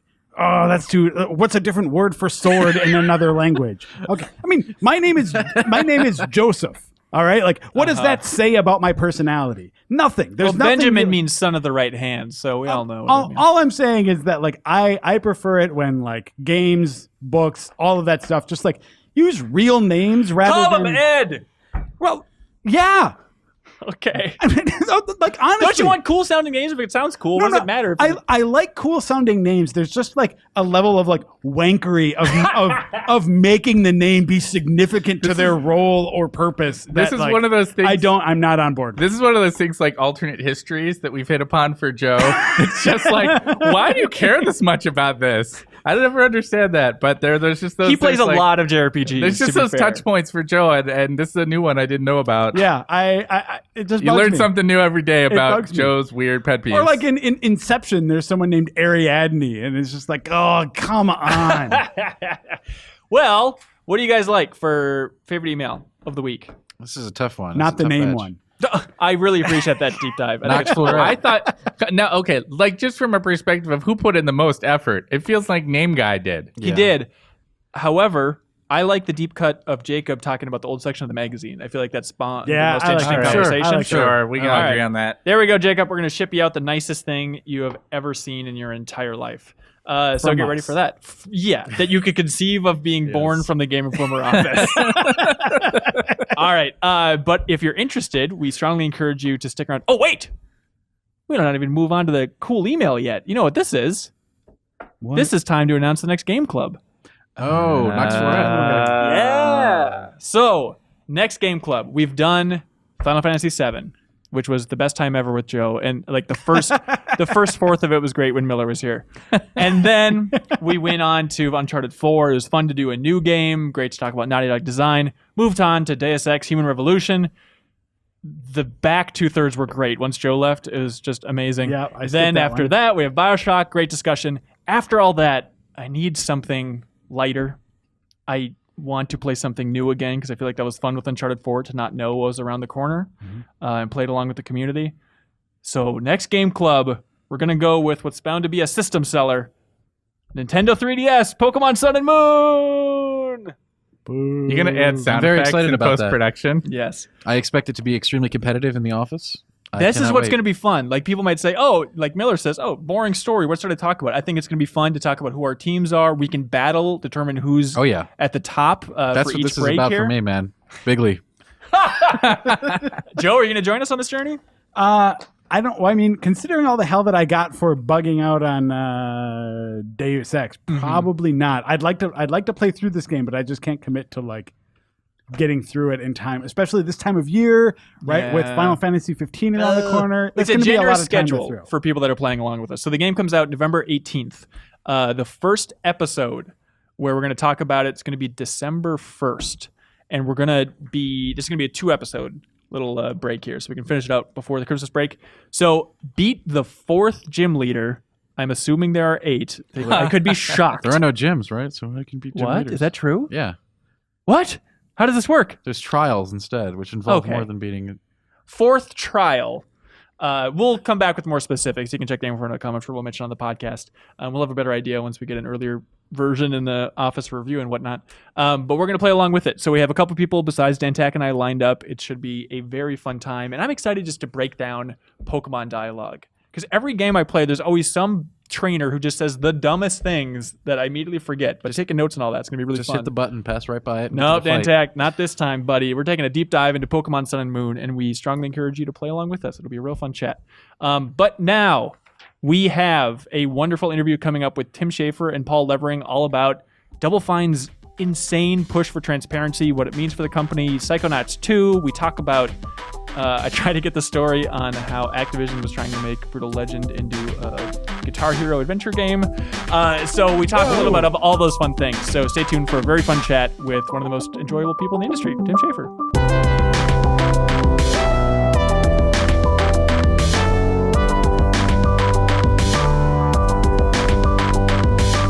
Tim Schafer, Paul Levering, welcome to the Informer Show, guys.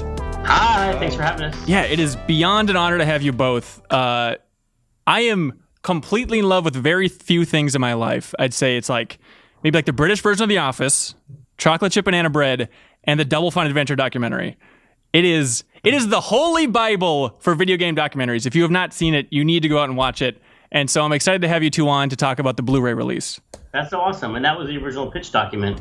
It was like comparable projects, banana, chocolate bread. Chocolate banana bread. Yeah, the British version of The Office. We want to do a thing like that, but it's about you making an adventure game. Perfect. So the Blu-ray's coming out in November at some point or before the end of the year. Yes. Okay, but It's a technically, guarantee. Paul's the producer of this whole endeavor. and that's just And the box, really. Yep. That's producers know about schedules. That's right.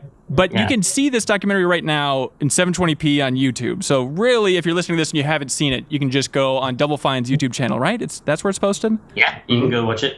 But this version is slicker and nicer. Oh yeah, yeah. And it's got- the one that's coming out for Blu-ray has been completely retooled, so it's like an HD remaster. Okay, it's got bonus clips in there, a bunch of fun stuff, including a clip of this podcast, which is very surreal. Thanks for including that. Yeah. It's like a cream of wheat box. If you look at it, you'll see this podcast, and then in the podcast you'll see the book. But if Paul wasn't here, I would tell you about what a bunch of video nerds these guys are who are making the 2-player production guys.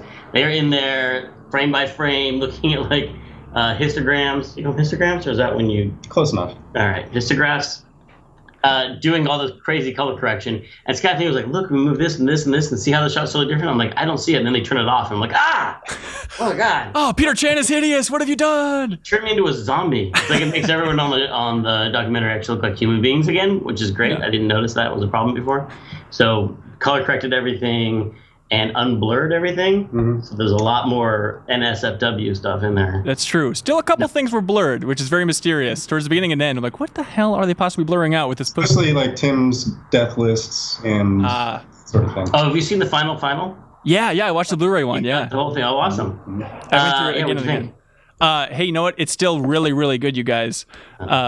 So, also, a touch I love, just because I'm in love with the Brutal Legend menu. I love that the Blu-ray menus kind of harken back to that live-action menu interactive format. Was that an intentional homage to Brutal Legend, or is that just a cool thing to do? I It's a do. cool menu idea. I mean, I love that menu, and I think I really like the idea. I think it's also influenced by the Simpsons menus on some of the Simpsons DVDs. Okay. Like some of the later ones, initially they were a terrible mess, and they have so many seasons. It was interesting to see them evolve over time, and they kind of settled into this place where it was like a living menu, almost like a still shot where things would just kind of happen in the background. Right on. So that's what I wanted us to do. Yeah, it looks Like good. have this little picture of the office. It was like a slice of time. Well, just to take a step back from the Blu-ray menus. So this entire effort, your guys' collaboration between Double Fine and 2-Player Productions, I would argue it's the biggest push for transparency in the history of the video game industry. And so, Give another one. if you have another one, Right. Yep, that was it. We did it. Yeah, high five. Yeah. why did you guys do this? How did this whole thing come about? All the time. Why did we do that? You talk first. It's your idea. Well, we never expected it to be so big, so it seemed like a safe thing at the time. It would just be a little doc that would take a couple of months, and we weren't expecting to do anything that was sort of unprecedented, but it sort of grew into that when all that money came in. And the game took longer. Well, yeah. So It Weren't expecting that. either. became a bigger budget. and Made so it more interesting, right? Oh, yeah. More Yeah. interesting to tell. and so as the budget kind of inflated because so many people donated, then also the video budget inflated, and you realized you need to make this more than just. Was it always going to be episodic like that? At the time, I think that we wanted it to be like a living doc. Like you would sort of we wanted to do the monthly updates. So we knew it was going to be like a series, but we just had no idea it was going to run on for as long and that the development was going to be so interesting. Fraught with peril. Did you have discussions with the rest of two-player then about like, do we stick around for this full saga when you start to see how far away that horizon line is?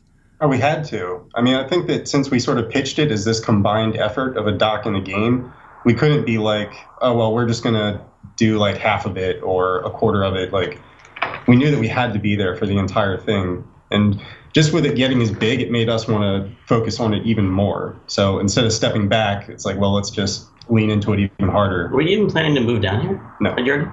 Because they lived in Portland when we started, and then they slowly just started spending more and more time here, and then all of a sudden they're here.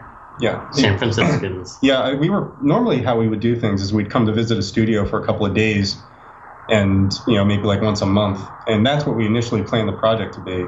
And then after this happened, like I came down and then Paul and Asa followed me a little while after, and we just started shooting in the office every single day. So, Tim, why were you open to this idea? What was their pitch, and why'd you say yes? I met these guys when they interviewed me for the Minecraft documentary, Mojang the Story of Minecraft, or Minecraft the Story of Mojang. Interchangeable. Yes, either one. Yeah. If you watch upside down, it changes. Someone actually released another documentary called Minecraft, the Story of Minecraft. Wow, that's like Anvil, the Story of Anvil. Is that what they're referring? Yeah, maybe. Yeah. So I knew these guys, and we had a good time during the interview, and I thought it was a great idea because I'd always wanted to kind of pull it back the curtain and let people see what game development is like. When I was a kid, I loved video games, and I wondered how they were made. And I wrote a letter to Analog Magazine, the Atari 800 support magazine, and I was like, how do you work? How do you get a job making video games? Like, how does someone do that? And they never wrote back. And so sad. And because I think there's a lot of, you play games and you just imagine they're so complicated, because they are really, really complicated. And you're like, how could these ever be put together? They must be made by people smarter than me, scientists and robots and aliens, and then you get into the industry and like, they're not. They're just made by regular people solving one problem after another, And so I was interested in showing that. I want the world to see that. So that games are made by people like them, so people could feel like I can make games for a living. And then I also wanted to show how hard games are to make, so to show how easy, or at least how possible they are to make, but then also show not maybe how hard they are to make, but just how much the people who make games care about them, how much they put into them. Because I know that our team always just gives it everything they got and really like cares about every moment the player is going to have when they play the game. And I wanted the world to see that too, because I think it just helps your enjoyment of a game when you play it and it's made by people who are really passionate about it and care about it. And also I need a lot of attention to be happy. I just don't need people constantly looking at me and talking about me. So thanks for doing this podcast on video. Yeah, it's really my pleasure. So what did you think about the state of video game documentaries at the time? Because was it 2011, 2012 when you guys are pitching this? Yeah. Well, there'd never been anything this big before. And like I said, I didn't think it would get to be as big as it did. But we had done a handful of projects. We'd done some stuff with Sony. We'd done the Minecraft doc. We'd done work with Penny Arcade. And something that we really wanted to do was just sort of cover a game from beginning to end. Because normally we would sort of get hired to come on near the end of a project and just be there for a couple of days. And we really wanted to be thorough and just get the whole thing. So that's when we were sort of pitching the idea to Double Fine. Let's just focus on a small project where we can get the entire thing. No publishers are involved, so nobody can tell us what we can or can't show. And just, it felt like a pretty safe bet for a studio of this size. Because like a really big studio is going to have someone who's going to be wanting to meddle in it, and then an indie studio, it's kind of a different experience. Whereas Double Fine's like this middle-sized studio where you still have that big experience of having a lot of employees, but they're independent. Like, so it feels like the right place to be for something like this. So how do you pitch that to your employees, Tim? Do you sit them down and say, hey, you're about to be on camera nonstop, and we're going to show your toughest moments in this game's development? I mean, if anything is a regret on the project or what I would do differently, it was I kind of decided on my own that it was a good idea. Like, let's just do it. And then later the team was like, what? We're doing what? And part of that was because at the beginning it wasn't going to be such a big team. It was just going to be like me and Nathan Stapley, the artist, and we were going to make something small. And so I didn't really feel like I had to get a lot of permission from people because it was just going to be us. And then the team got bigger, and the team had a rough time with it too, because people could on the forums call them out by name, be like, "I don't like so and so's animation," just name them, and it could potentially have exposed them to a lot of personal harassment on Twitter and stuff like that. So we let people, if they really just don't want to be part of it, opt out. There's certain team members are just like, I don't want to be in it, and we respect that and don't film that. And we try to mention it in job interviews and stuff now. By the way, that these cameras here, if you don't want to do it, you don't have to do it. But I also try and impart on them that vision of like, it's good. It's good for the art form. It's good for the industry. I think it's good for the players to open the curtain and let everybody see how games are made. How often? Oh, go ahead, Paul. Sort of observing like the internet negativity that would take place. I think a lot of it was still extremely generalized. It was very rare that I saw anyone being specifically focused in on, like a staff member of Double Fine. When people had complaints, they would usually be complaining about the game as a whole. But when people had positive things to say, they were often really likely to call out certain team members, which was something that was like one of my core goals for the documentary, was to get people to understand who the people are behind the games. Not just me. Not just him. Yeah, unfortunately. But a lot of people, they would champion, like there's people who just, there's some people on the forums who seem to hate me and everyone on the team, but they love Ray. Like, Ray, he's our hero. He's got good sympathetic eyes, Yeah. And different people, I think, root for different people on the team. Early on, we would have like certain team members would jump into the forums and do big, long posts to the backers about how their workflow goes or how they're doing certain things. So you'd get these long things about art or programming. And I think it was interesting to see people who aren't normally exposed to that type of thing being able to have some sort of access to it firsthand. Yeah. So it wasn't just like the programming fans. It would be people who were like, oh, this is my first time learning about game development, who would be in there.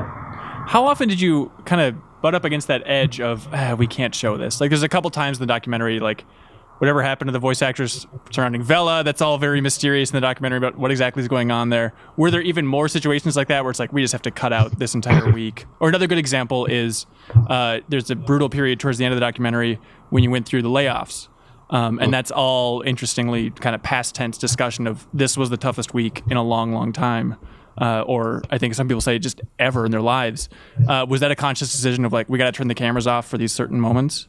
Well, we talk about that in the commentary. And like a day like that, it was just kind of like, you guys have to come into this meeting. And we're like, oh, get the cameras. Like, we're going to shoot this. And we're like, no, like, don't shoot this meeting. And that stuff, like, you're making a documentary. I imagine that would be, in some ways, that's the most important meeting in the film, because that's where the story, oh my God, what an important moment. And of course, it would have been incredibly bad taste, I think, to be filming people while they're being told that's not fair. Like, that's too much to ask. And it's just, I mean, we didn't shy away from it in the documentary, though. We talked about it, but we can't show something like that. Yeah. I feel like we actually showed way more than we probably should have. I don't know. Like, there's like a lot of stuff is in there that is the type of stuff that would usually cause problems for us in the media, and there'd be like headline worthy things would come out of that, and we would opt to show it anyway. So that's what I'm curious. When you say we, I mean, are you screening all these episodes, Tim, and saying, could you cut that part out? This is going to cause a firestorm. We look at them. I care about certain things a lot. One is spoilers for the game. Like, I really wanted to make sure that the design wasn't spoiled, because the game had a big twist in the middle that is like, if it's the tiniest hint of that got out, it would ruin the enjoyment of it, I think, for a lot of people. And and personnel discussions. Like, we couldn't really film talking about if a certain employee was working out or performing well. Like, that didn't seem to be appropriate or fair to an employee, right? It could be really juicy and fun, obviously. Certain people talking about them behind their backs, but not fair. The only other thing is, like, if we had accidentally talked about someone, like, we want to be really open about us and be open and honest about the warts and all approach to Double Fine. Not that there's no warts, we don't have any warts, but when it comes to external partners, it's a little dicey or talking negative things about them, and including publishing partners or whoever. So if people said critical things about someone outside the company, we tend to be a little more careful about that. And we would show the episodes to the employees before they went up. And there were never any changes that resulted from that, though. It was just more that people knew what was coming so that they wouldn't get blindsided by it. So, there's, nothing outrageous, but there's just interesting little moments, like in the kickoff for Act 2, you guys go back to Red's and go out drinking again, and there's just, like, a nice shot of Tim looking depressed at a bar, drinking booze. When you're... that exact glass. When you see that, Tim, is it bizarre? Do you think, I don't want people to think that I'm just sad? And you even talk about that in the next episode. Like, everyone was talking about how we're so bummed out in the forums and whatnot. Do you worry about that aspect of it? Am I euphoric about what? Do you worry about just kind of conveying accurate morale levels, or is there something kind of, satisfying about showing that, sometimes everyone goes out to the bar and just doesn't have a crazy time? The process of doing this documentary is just, a lot of it is the process of learning to let go of everything about, like when you take a bunch of selfies in a bar and they look at them, okay, that one, that's the good one, like, because you delete everything else, you know what I mean? And being in this documentary, you can't worry about how you come off, because you wouldn't be able to have anything, and like, just personal appearance. I like gain and lose weight in that documentary so much, and I just, like, every shot I'm like, oh god, look how gross that is, and I just had to kind of, like, let go of that, like, just show it. Okay, just show it.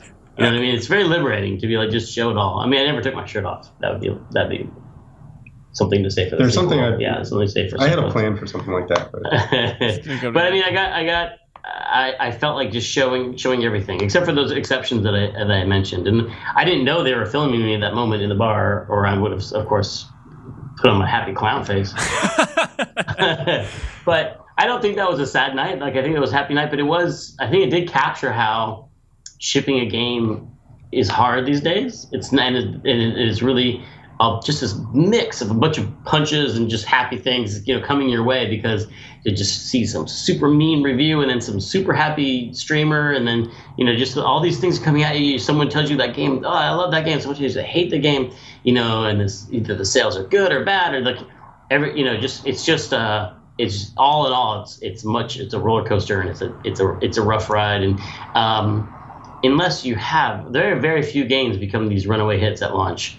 And so, for the most part, it can be kind of anticlimactic, I think, for almost all indie developers. Like, I see a lot of indie developers who are like, I'm putting everything, this is my first game, I'm putting everything into it, it's going to change my life, it's going to be a huge hit. And it's tough, because it's rare that they have a huge hit with their first game, and you have to look at it at the long haul, like creating a catalog of games that will sell slowly over time. Like, that's what Double Fine has done, and that's what's kept us afloat. We have a back catalog now of a lot of different games, and not really like betting the farm on any one launch, And so that launch was we showed how it felt. Like, it was like a mix of different emotions. I'm sort of feeling that myself now, as the Blu-ray is nearing completion, because people are gonna love that. This is the longest I've ever worked. This is like 5 years on this project, from when it started with me talking to Tim to this Blu-ray coming out. And we've made pushes for the doc series a couple of different times before, and this is like our last final big push for it, and I really hope that we can get it out there in some way. But it feels weird for it to be sort of done. And I'm not sure how I feel about it just yet. Yeah, I always talk about post-project depression, because if you wait, Psychonauts took 5 years. You're like, I am the Psychonauts guy. Like, that's who I am. And then it's over. It's like, wait, I shipped it. I'm not the Psychonauts guy anymore. Who am I? So there it is. Look how beautiful. Perfect. If you're listening to the audio version, he's holding a pristine Blu-ray edition up there to the camera. It's very nice. This big cardboard box. Yeah, this is the backer edition, so this is the big box. So after 5 years of working on this thing, Paul, where do you rank it in terms of how proud you are of it? Oh, I'm definitely a crowdist. Like, I don't know if I'll ever get to do anything of this scale again. It's insane. Yeah. Tim, do you consider it a personal project of yours? Can you possibly compare it to how proud you are of a game once you finish it? Do you feel that invested in the doc? I was like a participant with, I feel like, a shared overlapping visions of the thing. They had two-player definitely has their take on what they wanted to make, and I felt like a lot of that was similar to what I wanted to show. We were both, fighting for showing everything, the good and the bad, and I think that lined up really well. And so the documentary is not a personal project, but it's definitely a moment in time of Double Fine. And even watching the beginning of it now, there's people who aren't here anymore, and there's just feelings that we had at the time that are just so amazing to see for us. And I feel like, I hope that it's helpful or inspiring to people who make games or want to make games in the future. I think it's the best video game documentary ever made. I'll say that. Well, there haven't been many made. No, but it's definitely the really best. Low. Because it's not in the early days of when reality TV was exploding, we're like, they should do a reality TV show about making games. And I was like, no. Because there's going to be people sitting around looking at screens. It's going to be super boring. And I feel like documentary makes it not boring, but also doesn't sensationalize it. Like, there's not a lot of, there's not a lot of the real world moments where you're sitting around having these tense conversations. They keep cutting to faces of having expressions that aren't really there. They didn't manufacture a lot of drama. We didn't have to manufacture. There was a lot of drama, and there was a lot of really weird, interesting things that happened. So any time where there's like a chance to take like a field trip or go someplace strange, like driving around in John Romero's car, like there's just a lot of weird stuff that came up. And the mechanic lays out the perfect analogy for your situation. Yeah. It's like, I was like, wow, this feels like actual television. This is amazing that this is happening. So did you get to watch many of the deleted scenes or bonus features yet? A couple here and there, yeah. Enjoyed the one where it was more footage of you reading the Game Informer article that Tim Turry wrote. And then I listened to your commentary track where you're talking about how funny it was when you listened to, I think, this podcast and hearing Tim talk about how surreal it was. Because obviously he admires your writing, and so I watched that episode with him, and he was cringing at the idea of you reading off like his punny headlines in that magazine feature, like, oh, Tim Schafer, I'm sure he's judging this writing right now. I never thought about I thought about crossing the line between developers and players, but never that line about like journalists. And there's a whole documentary being made about journalism and like what kind of discussions you guys have, because I'd probably be totally shocked to hear what you guys talk about over there. Like, yeah, it's obviously you just talk about sleeping with developers and exchange good reviews for exchange for money and sex, right? Right, that's exactly what it is. Yeah, exactly. That's what I assumed. So I'd probably be shocked if it wasn't that. It just shows what a Waller was, because I was so surprised watching the podcast where Tim said that it was like just thinking that he would think twice about that me walking around handing out his article. It's just like, wow, there are these divides that you don't realize are there between journalism and development, and you kind of know they're there, but that made it a lot clearer. The doc ran on for so long, it created this really weird. I don't know if I've ever seen it happen in another doc before, in that people would come to the office looking to get hired. People were hired at the office who were watching the doc. Like, they watched the documentary and then they came to the office and got hired, and now they work here. And like the stuff with Tim, like Tim came to the office having watched the documentary and like sort of knew some people from watching like side quests and things like that. And then yeah, and it went on for so long that like it created this cycle of people moving in and out of the documentary. So you guys are immersed in that for so long. You talk about capturing drama and not manufacturing any of it, but certainly people on the team must feel the pressure after you've been filming for 3 years when you're coming to the end of development. Like, are people brainstorming in meetings like, oh, this is probably a good moment to have the final speech, the rousing last hurrah? Do you think about that, or is it just so natural at this point with the cameras around that people don't frame their thoughts that way? You do ignore them during the meeting. You forget that they're there. But when I'm going to make a big speech in front of the company, and I know it's going to be filmed, you're already kind of thinking about the whole company's going to be watching me, so I have to make, this statement for the company. Yeah. So I don't know if it really changes things to have the camera there. Like, when you're on stage, you're on stage. I think the most aware people became of it is that after a meeting, someone would have like the light bulb and like, oh, that was probably really good for the doc, wasn't it? I was like, yeah. That intense discussion probably worked out really well. So some meetings that are crazy in the they're crazy for me to watch. The deleted scenes, there's 2 hours, I think 2 hour long brainstorming sessions for puzzles. which are There's 50 minutes. There's There's two some long ones in there. Two of them, two separate brainstorming. You and John, and then you and the bigger part of the team Yeah. for Act 2, and it's So- almost like three hours. Yeah, The one with me and John, that's all the stuff that was cut. So it's interesting to see a whole bunch of stuff to get designed that was cut. And then the one with the team is stuff that was in Act 2 of the game. So it's a specific puzzle that you can play in the game, and you kind of watch it come together. And I found it fascinating to watch this brainstorming after having finished the completed product. And then go back and look and see how it's like, I didn't come up with that idea, but no one really, I always thought of it as so-and-so's puzzle. But really, if you listen to the conversation, different parts of the little string of light bulbs turn on at different points. And someone says knots, and someone says this visual thing, and it just is really watching something collaborate and this thing come together is really fascinating. Yeah, definitely. So speaking of stuff that got cut, this is a deep cut, and I have it in the back of my mind, but I don't know where it came from. Maybe talking to you.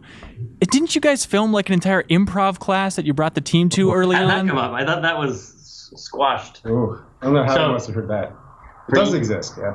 For years, I've been told, I'd heard about how improv comedy has a lot of things that actually are really helpful in brainstorming, like teaching people to say yes and instead of no, those kind of things, and just riffing off each other's thoughts. And it's true, I think. There are a lot of similarities with brainstorming, and just learning how not to be critical, but just running with other people's ideas.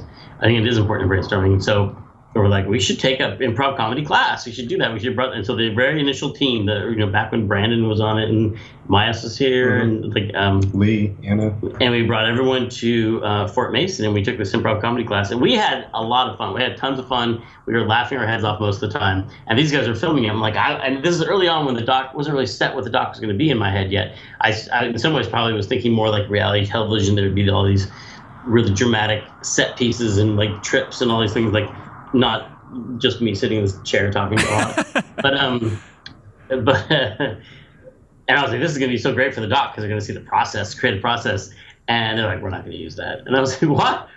You're not going to use that? And he's like, yeah, we're going to. Trust me, you don't want to see use that. And I think it either just felt too much like forced for the documentary, like let's create some entertaining to watch stuff, or also we were just embarrassing in our bad comedy, is what you're saying. Well, a lot of people on the team were really embarrassed by it, and it was kind of like the improv for the team was a trust building exercise, and the documentary crew shooting that and then not using it was also a trust building exercise. Okay. Because it's sort of like people on the team who were deathly embarrassed by this thing. It's like, no, it's okay. We're not going to use it.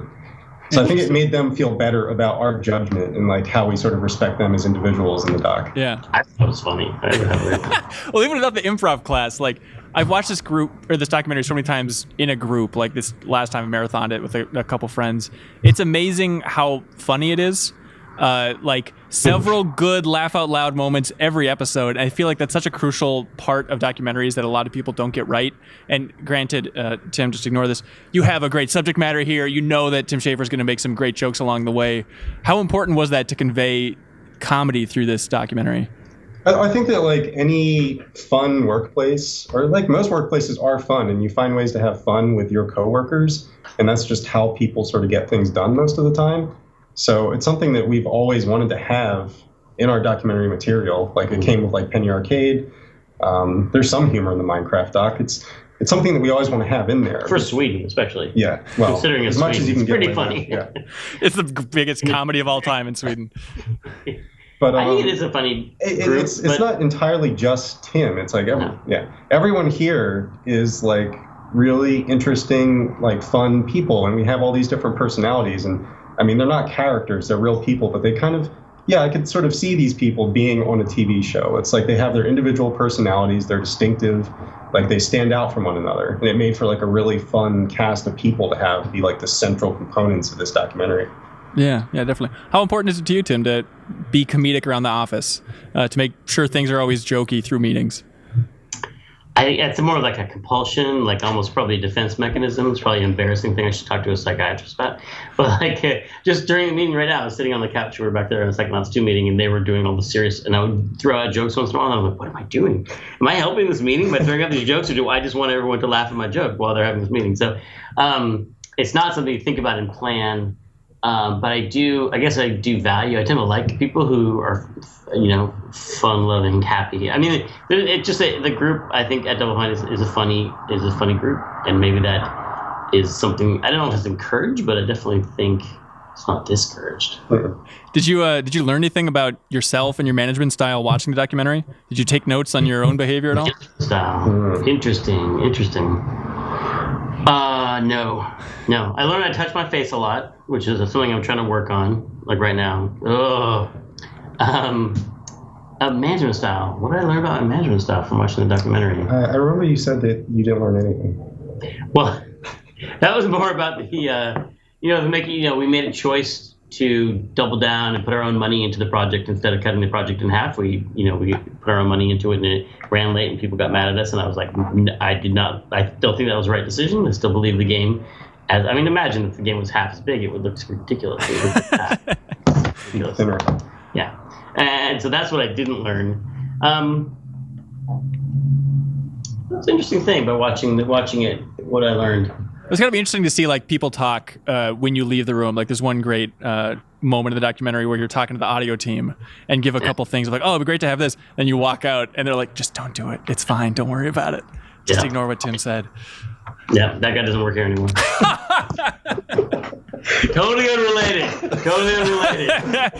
How do you feel like the documentary overall changed the game? Do you feel like it's a little bit of a quantum effect here? I think that it felt like the feedback from the community had some sort of impact. I mean, but I don't know if that would have happened because of the documentary. Well, would we have been sharing the progress of the game without the documentary? Honestly, we probably would have cut more from the game if it wasn't for the documentary. I mean, the guy, part of you makes you unwilling to go and just being public about your development. Games usually are cut in half at some point, just to stay anywhere near the original schedule.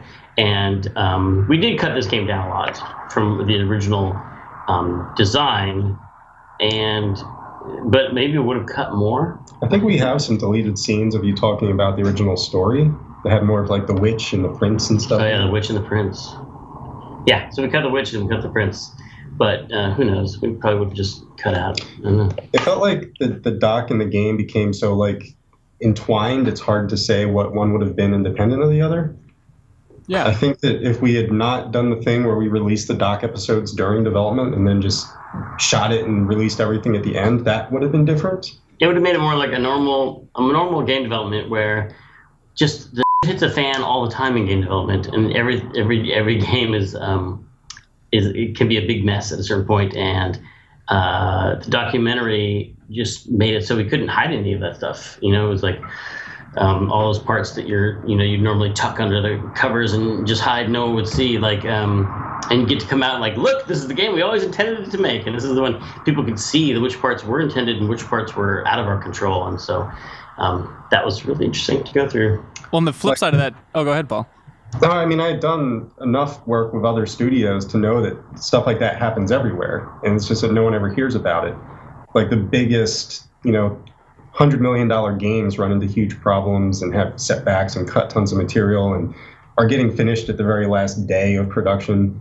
Like that stuff happens to everybody, but that's not the type of thing that publishers want to talk about. But I really think it humanizes the aspect of game development because it shows that these people are flawed and that they make mistakes, but they're also trying as hard as they possibly can to make the best thing that they can. Yeah. Which is how I think a lot of people can relate to that in their lives. I'd imagine one of the downsides of being on the front lines of transparency like that with Double Fine is people will say, yeah, that's just how Double Fine makes games. Yeah. Just shit hits the fan for Double Fine. But I can't imagine with Uncharted 4, any shit was hitting anything. Managing money. Yeah, that's what I learned from the internet reaction to the Double Fine documentary. That portion of the messaging never really came through. And it said, I always wanted people to understand that it was like this everywhere, but people just seemed to think that Double Fine was the only studio that worked this way. I mean, it'd be great to do the same documentary somewhere else. Not that I want you guys to leave, but I think because it happens everywhere, but also every developer is so different, and they have a different set of priorities, and they would handle problems in a different way. That would be an interesting comparison. You could sell a whole series of maybe 10 of these different developers. But you can outsource it, so you guys can stay here. Yeah. Oh, perfect, yeah. So it's interesting because when you talk about the reaction towards the split, and the explosion that caused in the community and whatnot, you have a good moment in the documentary, Tim, where you're talking about like, oh, I hope that doesn't lead to us being less transparent in the future. I hope that's not the conclusion from this. And then it seems like the conclusion at the end of the documentary, at least, in the footage that's out there, is you saying like, I just want to kind of close ourselves off for a while.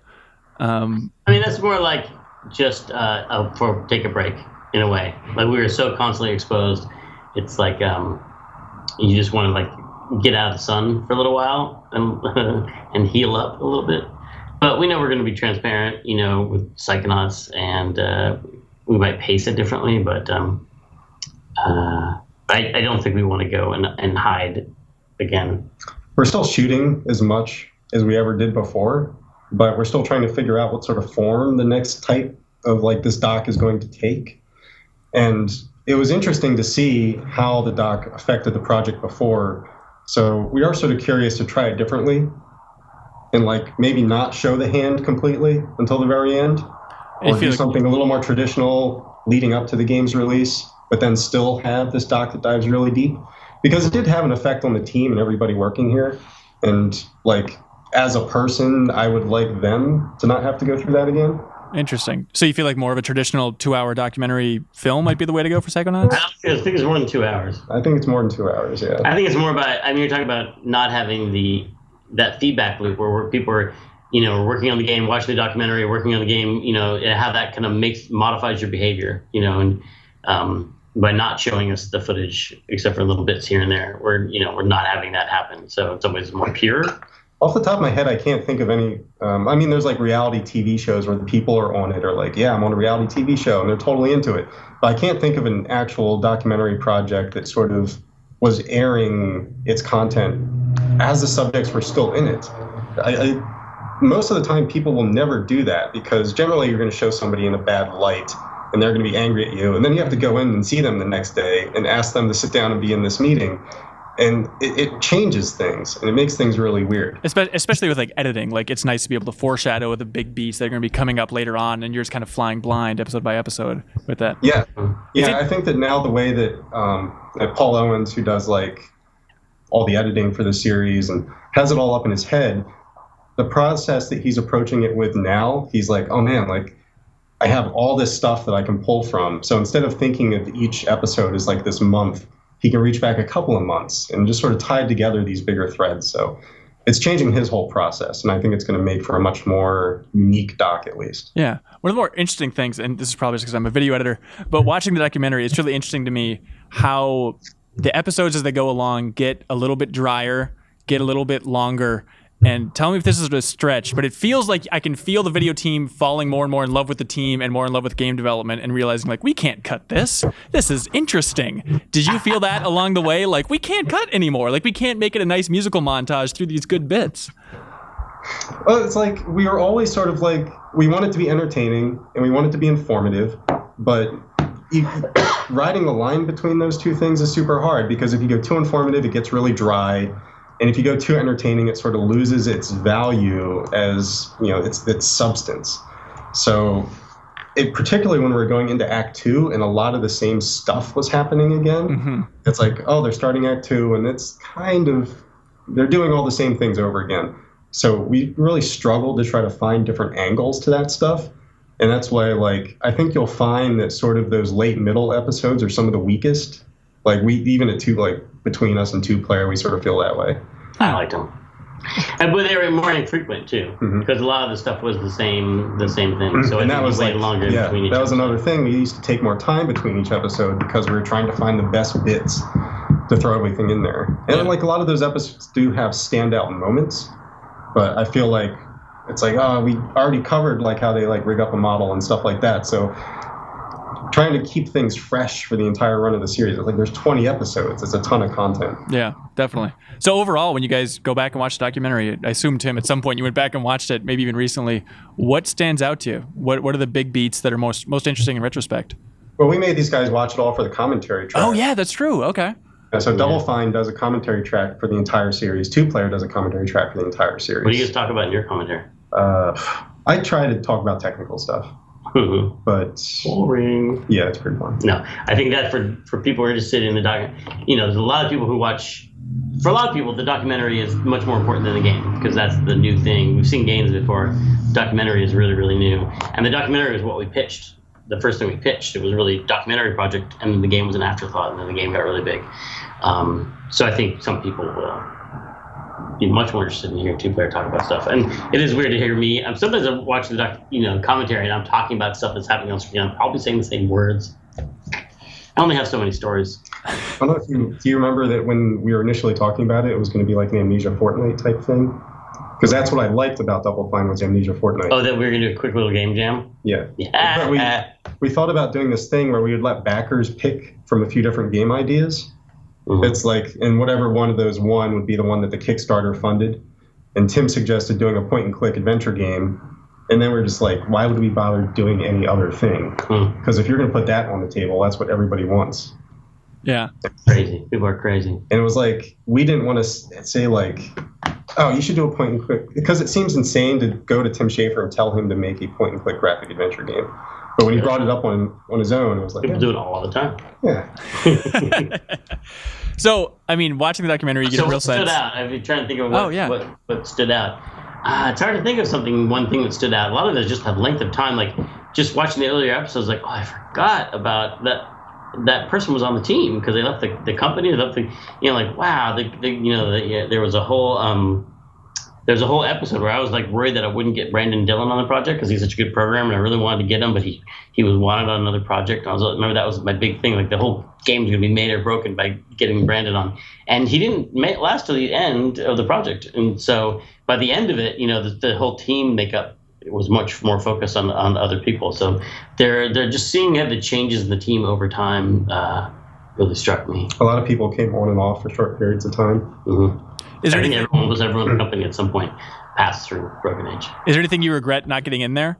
Or when you look back and think about the history of making Broken Age, is it just 100% the doc at this point? Improv comedy. Oh, of course. Right? That brilliant gem. That should have been in there.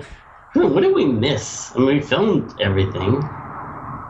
Are the documentary and your memory of the project becoming one? Like when you look back on Broken Age's development, are you just going to think of the doc now moving forward? Well, I feel like with the Blu-ray coming out, it's like the game is on here. It's like I've always wanted these two things to sort of live together because I feel like they are two pieces of a whole. At least I like to think of it that way. And I think that if you play the game first and then watch the documentary, or watch the documentary and then play the game, it's like completely different experiences. Mm-hmm. And there were people who were backers who refused to watch the doc until after they played the game, and people that watched the doc. And it's like they all experienced it a different way. They would have context into all these decisions that were made differently. And I can't think of many ways to experience media that way. Yeah, definitely. So, I mean, watching the documentary, you get such a sense of how brutal game development is, how, scope of the project will always balloon up, things unforeseen will come about. So I'm wondering, pulling the trigger for Psychonauts 2, how difficult was that decision, knowing that you're just coming off the tails of a project that was really tough to put together? At least, I mean, it's the only one I've really seen put together almost in full. Did it feel like this is a huge trigger to pull? We need to be really careful with this.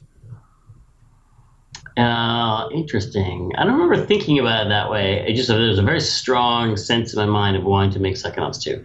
I just was like, part of it maybe came from doing a graphic adventure again, or doing something about going through the process of Broken Age. It's like, where I really want to go right now? I really want to go to the land of Psychonauts, because that's because that's a transition I made before. I finished Grim Fandango and was like, I really want to make a platformer and kind of tell a story in a different feeling interaction set.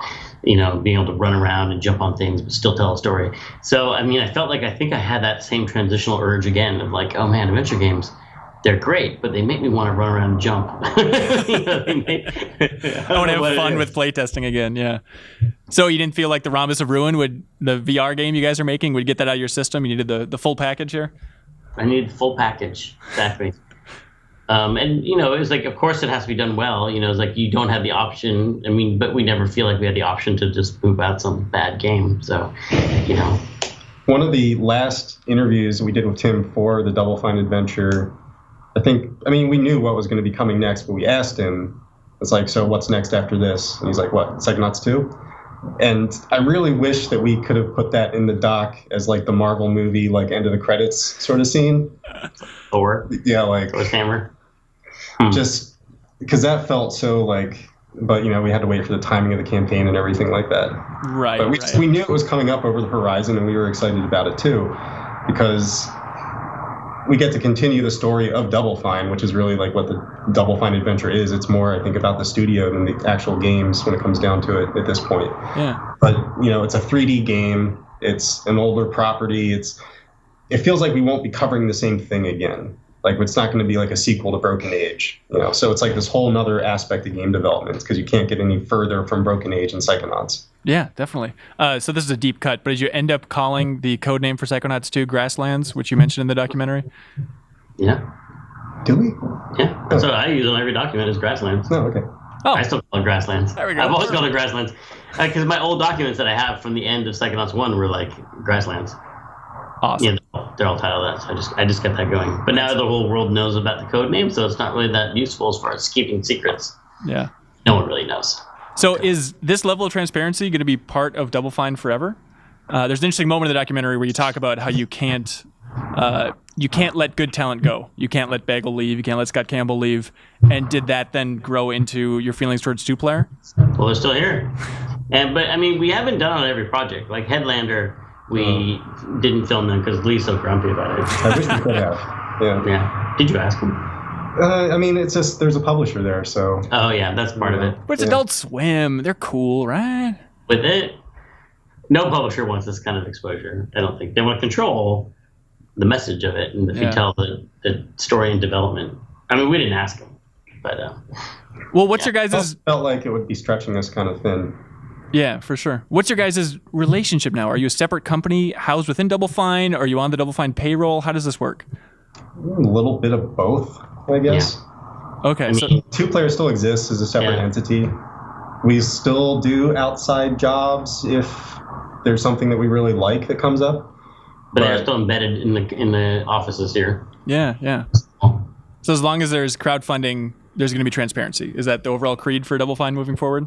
Well, I mean, anyone who crowdfunds needs to be transparent in a lot of ways because the backers want to know what's up. You can't just disappear and say, see you in 2 years. And, so I think that'll always be a part of it. For us, I'm still interested in being transparent. It's just as long as that story is interesting to people. Like if we just, as long as each development is as interesting to film as the last one. Like if it seems like, it's just filming the same stuff again. Yeah, I don't ever want the story to become stale, and I don't think it would necessarily. Maybe if you were like cranking out like a football game year after year, that might get.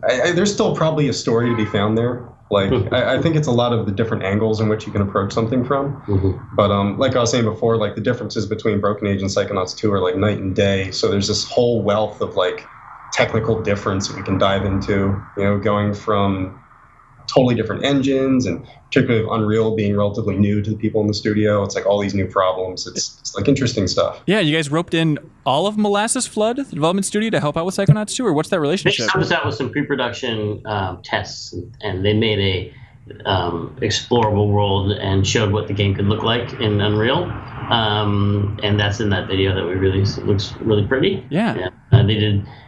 Started with Raz's motion set. So they helped us get a jump start because a lot of the team was still busy on the VR game and on Headlander. But now our team has rolled onto it, and so they're working on something else. But they were awesome to work with. Yeah. So what's the current state of Psychonauts 2? We are in pre-production still, designing brains for the game. Right. We have the story kind of figured out, and so now we're picking each brain and where it fits in there. Okay, so post Art Jam, just for the Broken Age analogy, what episode would you be on in the Broken Age series? It's so different because the way it's getting designed is the different. Yeah, the structure is different. We had an Art Jam already. Okay. That was a while ago. Yeah, it was a while ago. And we have something up playable, and what episode are we? Let me look at the episode directory. Let's see. It's not one of them. Okay, so still brainstorming, locking down the It scale. would of this almost be thing. like maybe 4 or 5. Okay, all right, thank you. That's a good number. Kind of like Cloud Colony, putting together Cloud Colony. Yeah. I would Okay. say. So getting close to the point where Tim Turi comes out and checks it out. Is that right? Possibly. Even though he works for Or was it Capcom? more like, do you start off with Maiden's Is that when Feast? Tim Drake came out? That was later on. It was more like Maiden's Feast because you started Oh, with we started Maiden's with Maiden's Feast, Feast, okay. and then yeah, more like Maiden's Feast. Then. Okay. Yeah. All right. Gotcha. Sounds good. Iron Maiden's Feast. Hey, Tim, I've always wanted to ask you about this story about Brutal Legends development. Not true. No, but about Activision proposing the idea of making it a Guitar Hero adventure game. Oh, you're gonna get me sued. What can you say about that? How serious was it? Was it a pitch that you declined? No. There was concern in that group that if there, oh God, what can I say without getting sued? I can't. People sued us. You understand? I didn't know that. Just this hand comes in from off screen. That's a real thing. I mean, it's a real thing. They're thinking about, should we take on, when they merge with Vivendi and we take on each project, deciding which ones to keep and which ones to toss. They were concerned about, like, well, this game is a lot like Guitar Hero in a way, and we're going to do this. It was kind of like, what would you think about, making it part of that IP? Yeah. Kind of, Fair to say you didn't like that idea. You wanted to keep it original?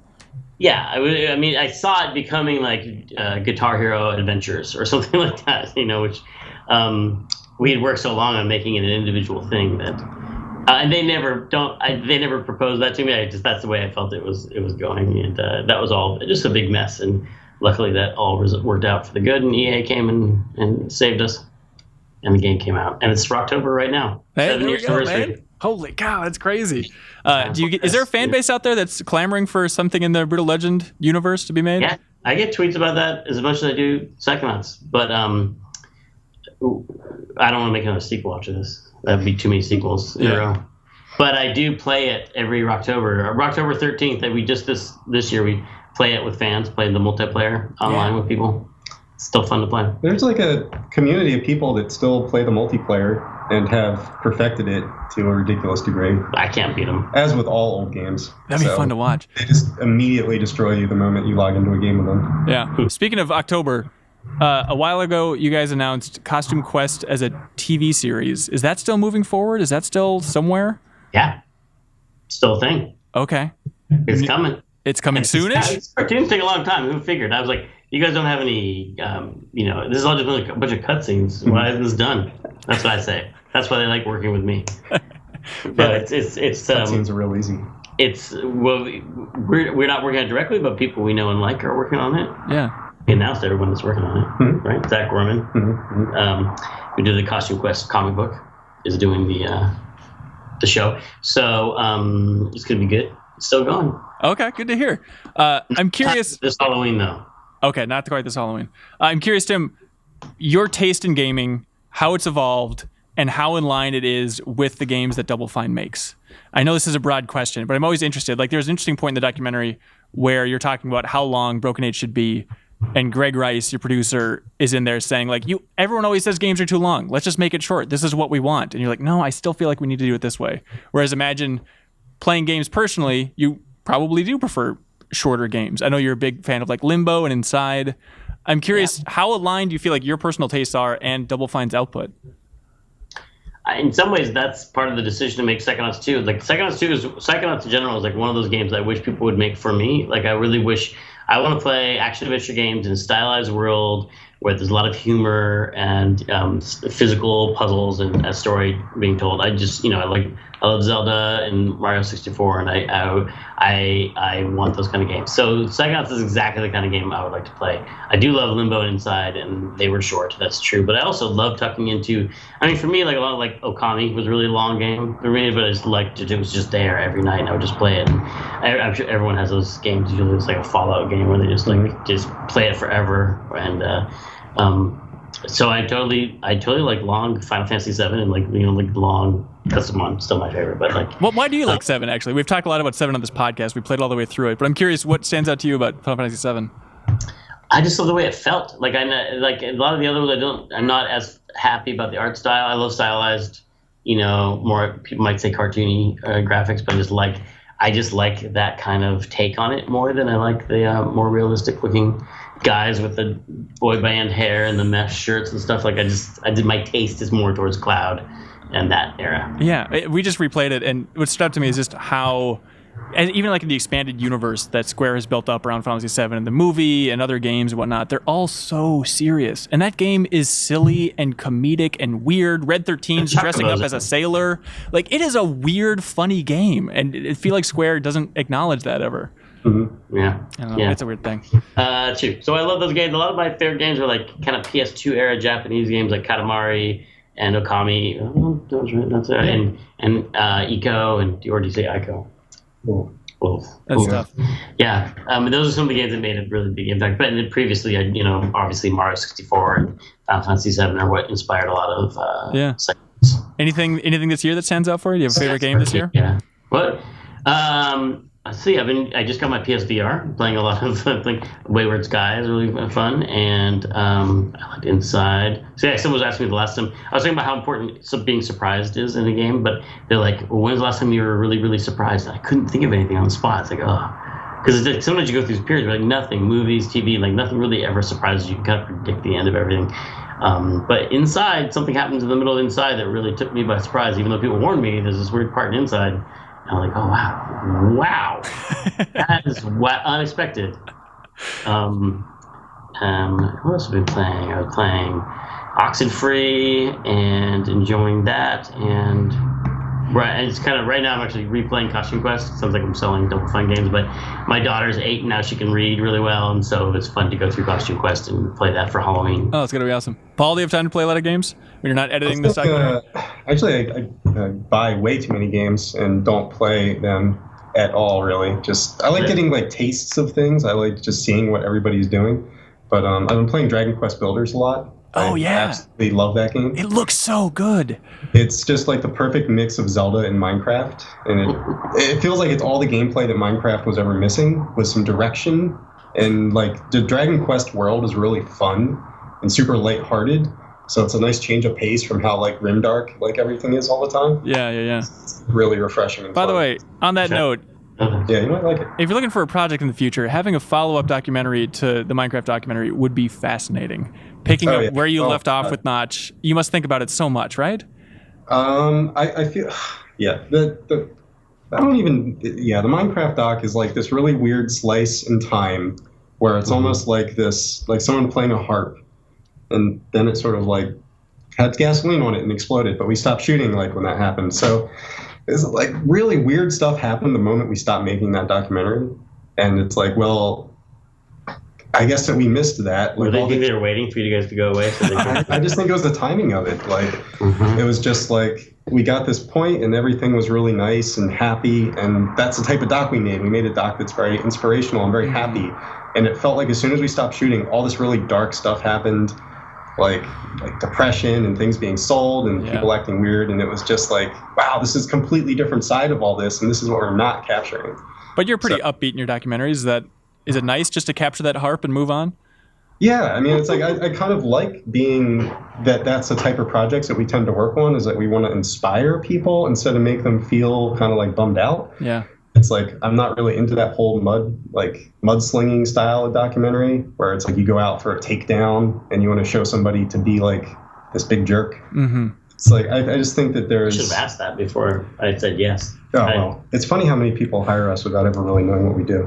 Yeah. So it's interesting, but I prefer for our stuff to inspire people, because I think like being outside the game industry and looking in, it's like that's what I wanted. Like I wanted to be inspired, and there really wasn't a lot of content out there that was inspiring. It was all very superficial, like when we started making doc stuff. Well, if people watching or listening to this want to be inspired and watch the greatest game documentary ever made, either go on YouTube, or is it on like Double Fine site, 2-player site? Where can they find this Blu-ray? It'll be on the Double Fine site. Okay, so check it out at some point later this year, and I urge everyone to watch this. It is so unbelievably good. So hey, guys. Great Christmas present. Yeah. Oh, it's so good. Get it for Christmas.